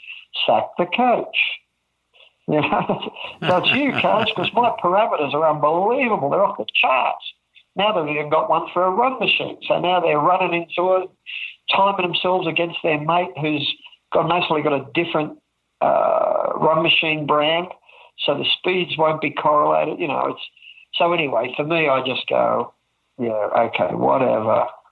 But people don't understand. Like you've seen my group for so many years. You don't think I trained with the power meters before they were even on the market? Because the marketeers want you to try stuff. Cervelo had me trying bikes. 3T had my group doing all their research for them. They don't just put them on the market. And so I get to see all that stuff. I had power cranks before everybody could buy them. And I've done all that testing. We've done all the water bottle testing and know where the best place is to put the water bottle. It's not like I'm walking around with my head stuck between my legs and saying I ignore it all. I don't ignore any of it, just in case some of it is good. Sure. But we do all the due diligence, and then we say, is that going to help the athlete or is that going to slow them down? Some athletes it will help, some athletes it will kill. Some athletes, I don't want to see their numbers. What do you think drives WTC insane? Danny has never, ever had a power taken on Kona. So they do everything every year to try to talk her into putting the power corrects on so they can show the numbers. Mm-hmm. I don't want her to see the numbers. I wanted to win the race. And I think up until now we've been pretty successful. Yes, pretty much. It's a struggle now. It's a struggle now because the pressure on her to do all this stuff is enormous from sponsors. And so, it's much, much tougher now just to go back and be natural and enjoy the Kenyan way of doing things. I do my best and then I forget about it. Well, in the Western world, that doesn't correlate to selling a lot of marketing stuff. And so that's why I'm on the outer. That Brett Sutton, he's a voodoo guy. He doesn't know the numbers. So, I think about 3 weeks ago I had somebody doing that. So what I did was I got my assistant to send the race results to him. I said, well, these numbers don't count, obviously. And then, of course, you get the comeback, oh, but you just don't understand. And gee, I'm the only one that does understand. The most important thing is the performance. Yeah. Anything else is secondary in my mind. So if that helps you understand how we think at TriSutto, I'm pleased about it. So what's your take on meditation, strength training, yoga, nutrition, and all other instruments that can improve an athlete's performance? And how do you approach that with all your athletes? I keep right out of it, basically. I don't advise my athletes to take anything because I can't. I'm in a situation where I have many athletes. Mm-hmm. So I don't advise in that area. Nutrition, I say keep it simple. So again, every nutritionist thinks I'm, a moron or a Neanderthal or a dinosaur. However, it's another stress. If somebody's looking fantastic, I don't care. They eat McDonald's 3 times a day. If they're happy, they're happy. They're racing well, they're racing well. If there's other people they're sort of challenged in that area and they come and ask me, I'll give them my opinion. But I honestly do not go out of my way to control that at all. I used to weigh my swimmers back in 1978 every Monday morning, and all I found was I was making girls sick. So when I come into triathlon, I did it for the first 2 years, realised that it was counterproductive, so I don't do that. I don't even know the weights of any of my girls. So, of course, he's a dinosaur coach. You've got to know that stuff. But no, you don't. Mm-hmm. That's secret women's business as far as I'm concerned. I tell them that it's the invisible training, and it's up to you to take care of that, And so I think that helps me a great deal. I know it helps them a great deal. Takes the pressure off them a great deal. Because everybody's trying to do everything to get a head start. Now everybody's watched the film Game Changer. So now everybody's eating grass. Well, that helps me greatly because it might work for 2 or 3 athletes. It might be fantastic. But for the other 80% of carnivores, it slows them down. But we don't say that out loud. Oops, I just said it out loud. It just drives me insane. You know what I mean? So when somebody said, did you watch it? I said, well, depends. If you mean, did I start to watch it? Yes. And then I left because the propaganda just killed me. And I thought, how many athletes is this going to give a problem to? And, of course, about every second age group athlete that I know in my squad have all said to me, oh, I've changed my diet to the Game Changer, thinking I'd be very happy with them. It's just, I don't poo-hoo it, but what I'm saying is it's got to work. We do hot yoga. Well, you're a very bad swimmer, so why don't you go do an hour of swimming and get in a hot pool and call that hot swimming, not hot yoga. Mm-hmm. Do you know what I mean? I'm a terrible bike rider, so okay, but I only see in your program you got 3 bike rides and you're doing gym 3 times a week. Well, why don't you do an extra swim session, extra bike section, extra run session, and do it in a really hot place and call it hot running, hot biking? I said, because that's going to improve your triathlon a whole lot more than hot yoga is going to improve it. So, again, people say, oh, well, that's because you don't understand. No, I understand totally. My athletes have a range of motion they have to adhere to. On the bike, they have a range of motion. On the running, they have a range of motion. And on the swimming, they have a range of motion. All those ranges of motions can be got by people. It's as stiff as a steel rod. So do they need to be overstretching? I don't know. The good thing I did in Brazil, actually, is because I get the question, you don't do weights.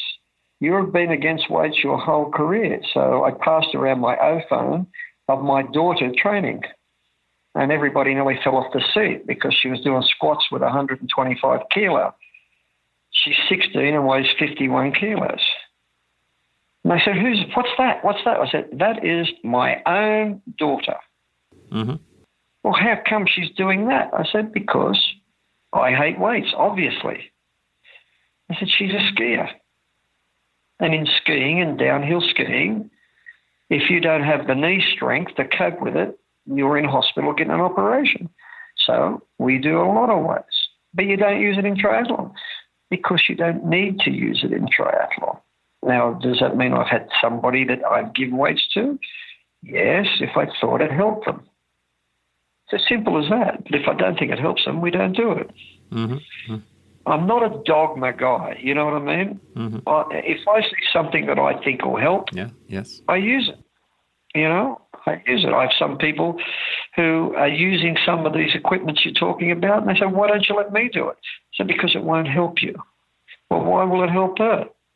Well, because she doesn't go hard enough, and when she sees the numbers, she realises she's going crap and pushes a bit harder.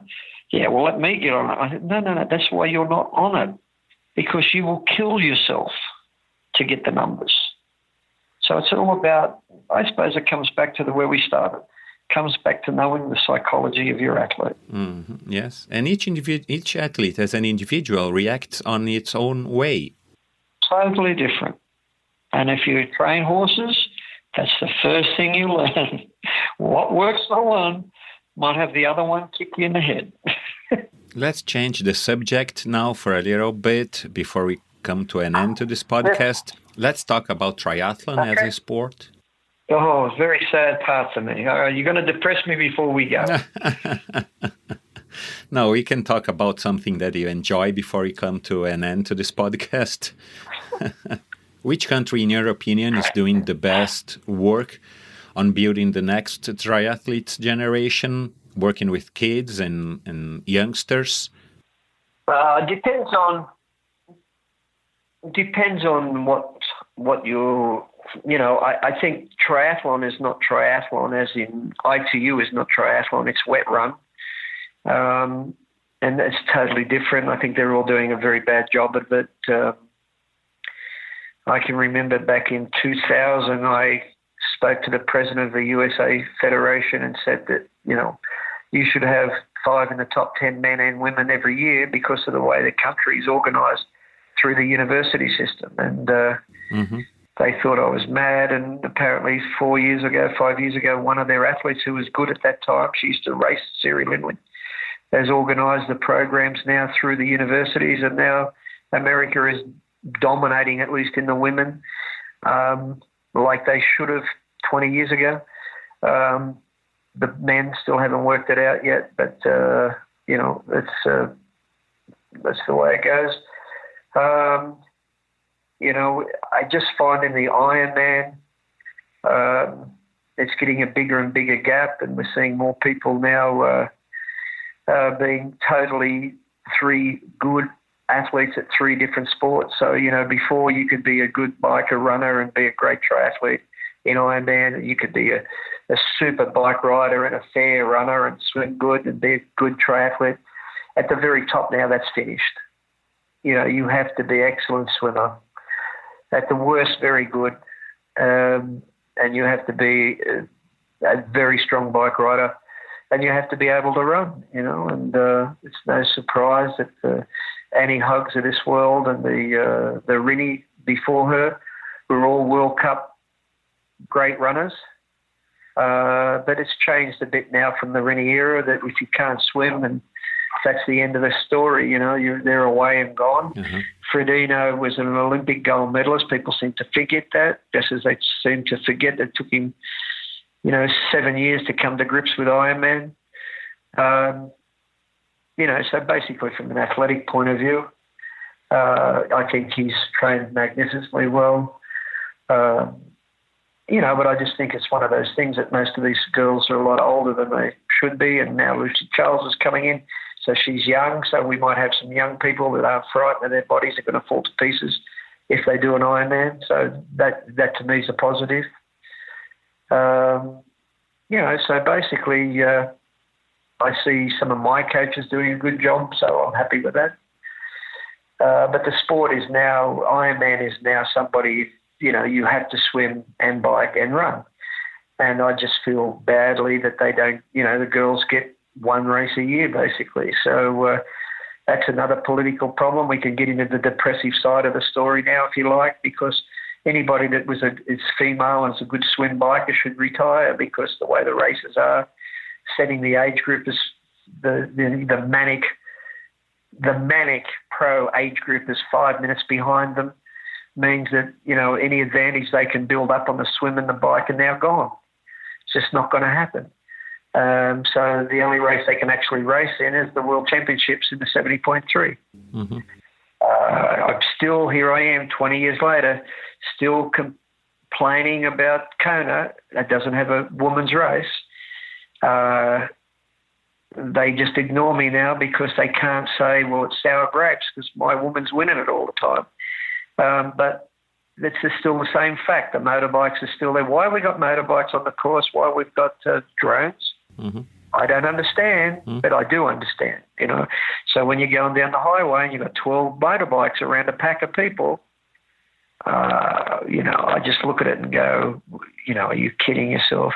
I look at between 7 o'clock at night and 9 or 10 o'clock at night, everybody's walking around Kona because they've got nothing to do, waiting for the last piece to come in. So why can't the girls start at midday? So there's a women's race. I just don't understand these things, so for me, I think the guardians of the sport have done a terrible job. They deserve to have the PTO. They didn't need to be that way, and now we get the PTO going the same way as the WTC. So, we'll get the athletes on board, and we'll pay the best ones, and we'll throw some money at the weaker ones so they just tweet nice things and attack us. Nothing's made me more sadder than what's happened in the last 3 months, because the opportunity to really help the pros is massive. And, I've got the pros that are going to get the bulk of the money, so shouldn't be complaining. So they say, shh, don't say anything. But the fact of the matter is that, it's not going to make one bit of difference to the average pro. Mm-hmm. It was always my hope to have 100 fully paid professional athletes. Here we've got the opportunity to do that now. And what have we done? We've got to put an appearance race on only and pay people that have been hanging on the sport far too long, So all of a sudden we've got all these old athletes walking around with their walking sticks, going to look after the young kids and give me a paycheck, and, we'll call it the Collins Cup. And I wouldn't think anybody in Ironman triathlon age groupers would know who Mr. Collins is. Yeah. It just beggars belief. But I'm supportive because, I want to see the athletes get decent paydays. But unfortunately, what triathlon people that come in, and I've seen it many times before, we've seen it with High V, we've seen it with all sorts of things. I don't want to go through them. They still just want to deal with the top 5 people and then everybody else. We're not tennis. We're not golf. I just watched the first round of the tennis, and the first guy got $120,000 in Australia for losing. Mm-hmm. So he got more money than you do for winning Kona, for being the worst player in that tournament. And we're going to copy them. because we're giving the winner $4 million or something. Until people realise, till the PTO, that's why they don't want to talk to me, because when they did, I said to them, when number 50 can make a living, then you start to try to work it forward. But start at number 50, not at number 1. And once again, we have the same situation. Because they say, the sponsors won't come in. Well, then I said, you've got to have enough guts to say, thank you, but no thank you. And then you'll get the sponsor that's serious, that wants to help the sport. These guys want to help the sport. They don't want to help the sport. They want to make a passive investment. And they're going to use the Trojan horse. It happened how many centuries ago? So we got the same situation happening again. We have the Trojan horse, and behind the Trojan horse is the merchant bankers, and we're going to make it great for everybody. Sorry for my cynicism. No worries. Okay, Danny Larif's going to do fantastic. Believe me, Danny Larif's going to be fine. Yeah. But here's the problem. Yeah. Daniela Riff was already fine. Yes, not in tennis money. But in triathlon money, she's fine. Fredino is more than fine. Mm-hmm. You know what I mean? No, yeah, you have a strong point. I agree. But meanwhile, we'll give number 21 $5,000, which won't pay for their trip to Kona. So when somebody said, they give out $2.5 million, I said, that's my argument. Well, what's your argument? I said, if you give every one of them $30,000 or $50,000, that's $2.5 million. And you've got 50 fully paid professional athletes. Oh, yes, Sutto, you don't get it. Sutto, you just don't get it. You know what? I'm most likely the only person in the sport that does get it. And that's why I'm not interested anymore, because it doesn't matter how you try to put the lipstick on the pig, it's still a pig. Do you think that the ITU athletes one day are going to dominate the long distance too and be dominant in the future triathlon scene due to their allegedly better career path? Some of them even beginning their sports contact already being triathletes from an early age on? I think, no, I don't. I think you're going to, I definitely don't think. I think you can look in Brazil and see that's not going to happen. I think what happens is you will get the good athletes that would have been good in either distance that will come through, the ones that can really ride a bike. So when you watch your ITU pack go round and round and round, if you're on the course, all you hear is get onto the Swiss's wheel, get onto the Swiss's wheel, get on Nicola's wheel, get on Nicola's wheel. You hear it. And it's not just coming from the coaches. The athletes, yes. It's coming from the athletes. So do you think they're going to be able to do Ironman when they've got to ride by themselves? Not in a million years. Okay, so, that's what I said. I'm not knocking an ITU race. It's a wet run. And they keep trying to make it shorter and shorter so you don't have to train very much. So the talented ones come to the top, which is sad from my perspective. But as I said, this is my last Olympics, so I'm not really worried about it. I've done my best. We've won a medal at every Olympics so far. No other country, no other team's done that. I've done it with absolutely no funding, no support, just by athletes who are desperate to be better. And that should show them that maybe we're not doing the great job that we think we are.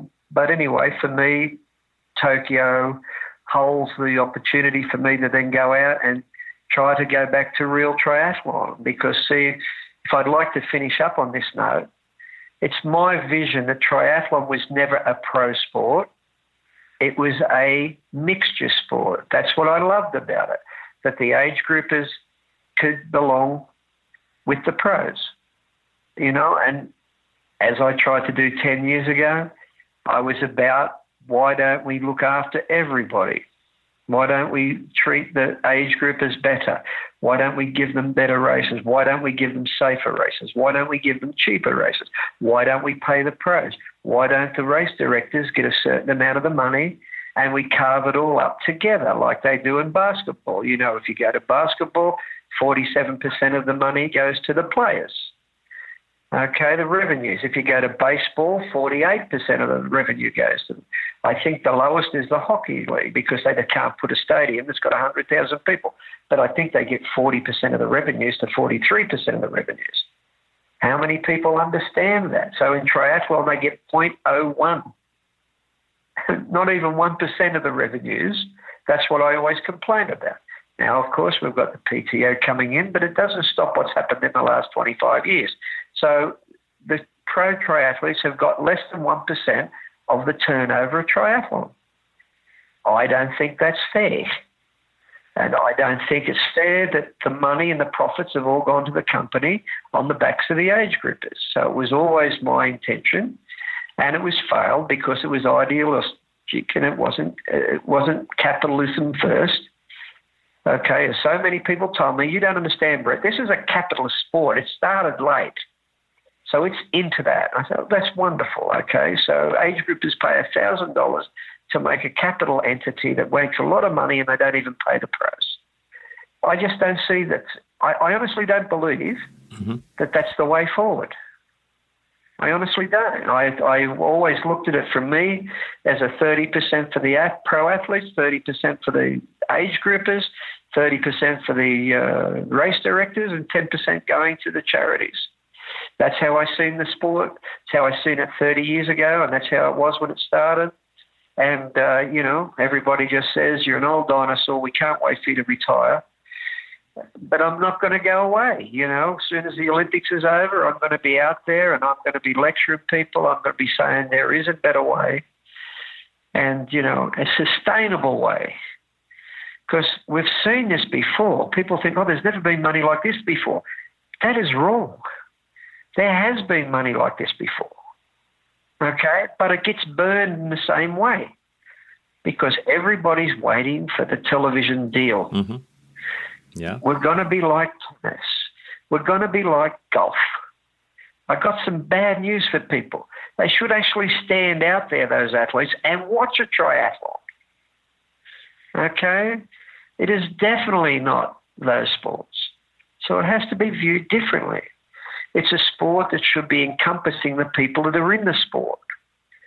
And if it was organised properly, there is no way known that they couldn't get real good money and the age group athletes could be really well looked after. The race directors could make the money. They don't have to get gigantic rich, but they can make their races work. Mm-hmm. And then everybody would have a sustainable sport for the next 50 years. And that's how I view the sport. So if what we've done now has worked out to be great for them, I'm happy. I'll be only happy when I see number 50 getting enough money to put a roof over their head, travel to races, and eat. Mm-hmm. Then I'll be happy. And until that, I'm not. So if people think that, that's a stupid approach, I'm sorry. But now the money's been there, and where are they funneling it to? And I'll leave you with one last point, because people say, we need the best athletes. Rod Laver was the best athlete 60 years ago. The champions change. There's a new Daniela Riffin-Frodeno out there at the present moment that nobody even knows exists. And while we keep saying we need the top people, this is never going to get off the ground more than 3 to 5 years. Until they start nurturing. I got a girl in my squad now that's 23, and I reckon if she was nurtured, she could become a top 10 Kona person. If she had $50,000 a year and didn't have to go around and beg, steal or borrow to go to races and had a career path, who knows how good she could be. Do you know what I mean? Mm-hmm, yes. You don't know. Look at Lucy Charles. People say to me, Lucy's new. Lucy had 8 years as an international swimmer. You know what I mean? So as a pro athlete, she's a veteran. There's a lot of them out there. But, why do you want to join triathlon if there's no career path? So as you said, I agree with the ITU has some sort of career path. As long as you're able to be let them blackmail you to do the federation situation. But you've got federations out there that will not pick the best athletes, and yours is one of them. Mm-hmm. Yes. Early in the time because they weren't part of the federation. Mm-hmm. So if you don't vote for me, your county... Politics. There you go. Anyway, I've talked enough. I hope I've helped somebody understand at least why we do it and what we do it for. And I appreciate you taking the time to talk to me. No, it is my pleasure. So to lift up the mood a little bit, let's talk about what you saw here in Brazil a few weeks ago and about your relationship with the power duo from Sutton now here in Brazil, Mariana Ohata and Reinaldo Colucci. What kind of work are you doing together and what can we expect from them being part of the Sutton team? Well, we have more than just them, but it's great to see that from their perspective, they're Mariana's training now full-time as a coach. Ronaldo, when he finishes his career, will be coaching as well, which is great. Their coach, Carly Amaral, has been the one international level coach that's been there for years. So I think that's good. We've trained people in a number of places. So we have a coach that's in Fortaleza, which we try to help, which is great. But for mine, I come to São Paulo to try to say, we need to use the opportunity to develop up centres in Brazil, because I think Brazil's a very much an underachieving nation in triathlon. I agree. When I first come there in 2001, I was a bit rude in my talks, but I talked to the federation back then about making champions, and since that period of time, I was first brought to Brazil in 2001 by Carly Amaral, and at that stage we had a very strong team built of athletes out of his own personal squad, and he had the same idea as Ronaldo. I did this time because I just thought that the opportunity, Brazil has a lot of great talent that's not being used properly. And so when Ronaldo asked me to come and talk again, and I said, Ronaldo, I've been there, I've done that. And he said, yes, boss, but let's try one more time. Let's just see if we can get some organisation with the people in São Paulo, and see if we can put together something for the country and make us strong again in triathlon. So as I said to you, I'm an ex-boxer.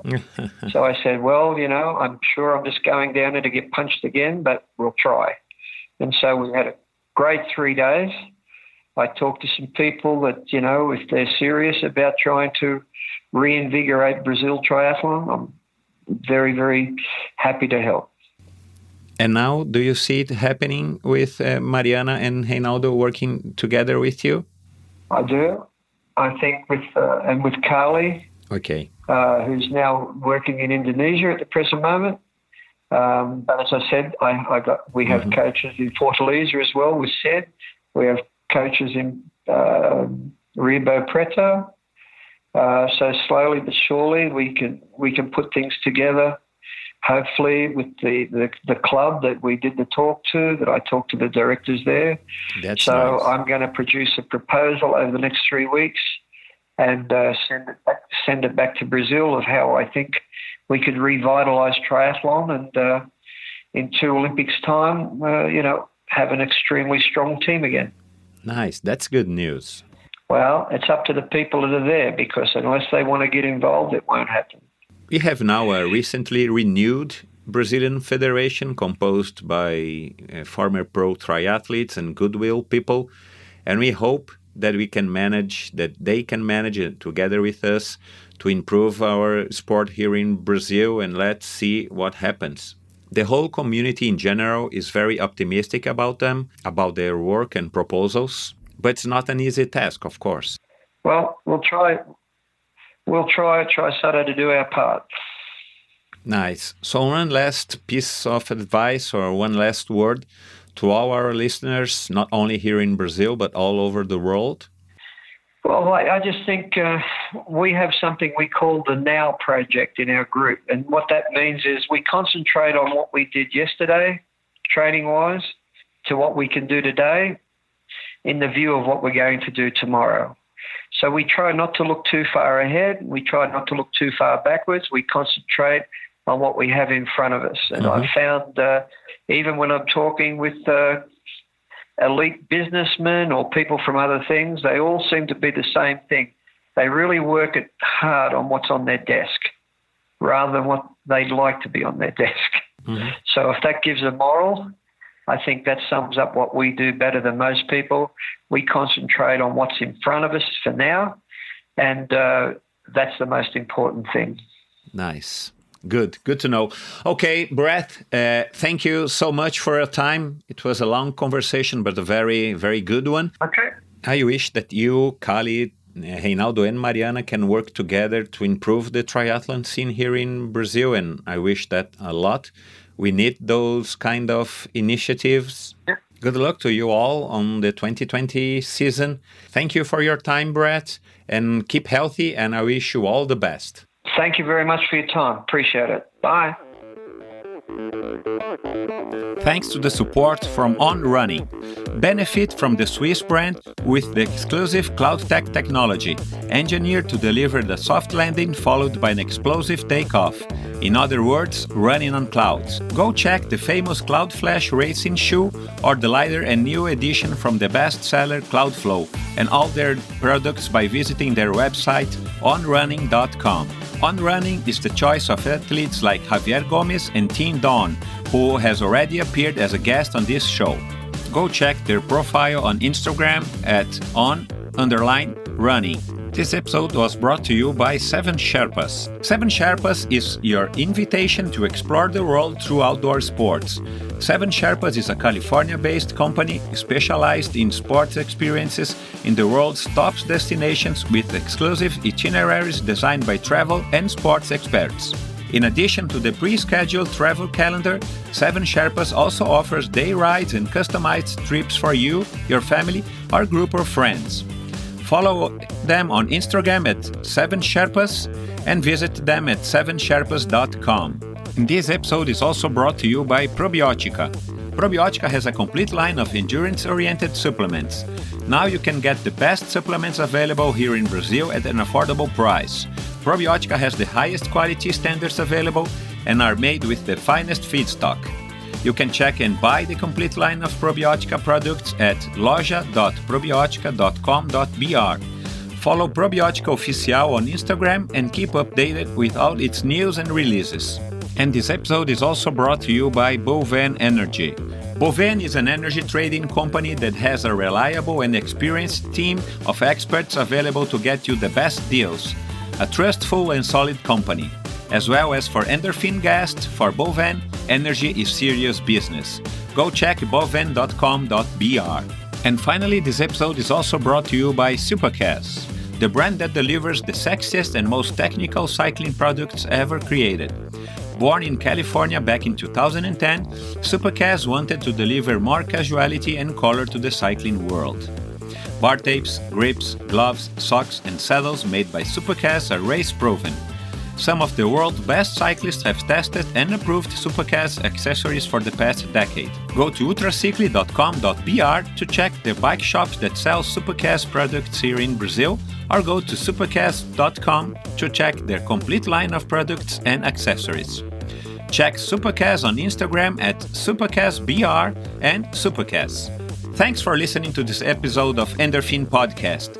Go to endorphinabr.com to check this episode's post and check out Brett's socials and some links about what we've talked about today. There you can also find all previous episodes.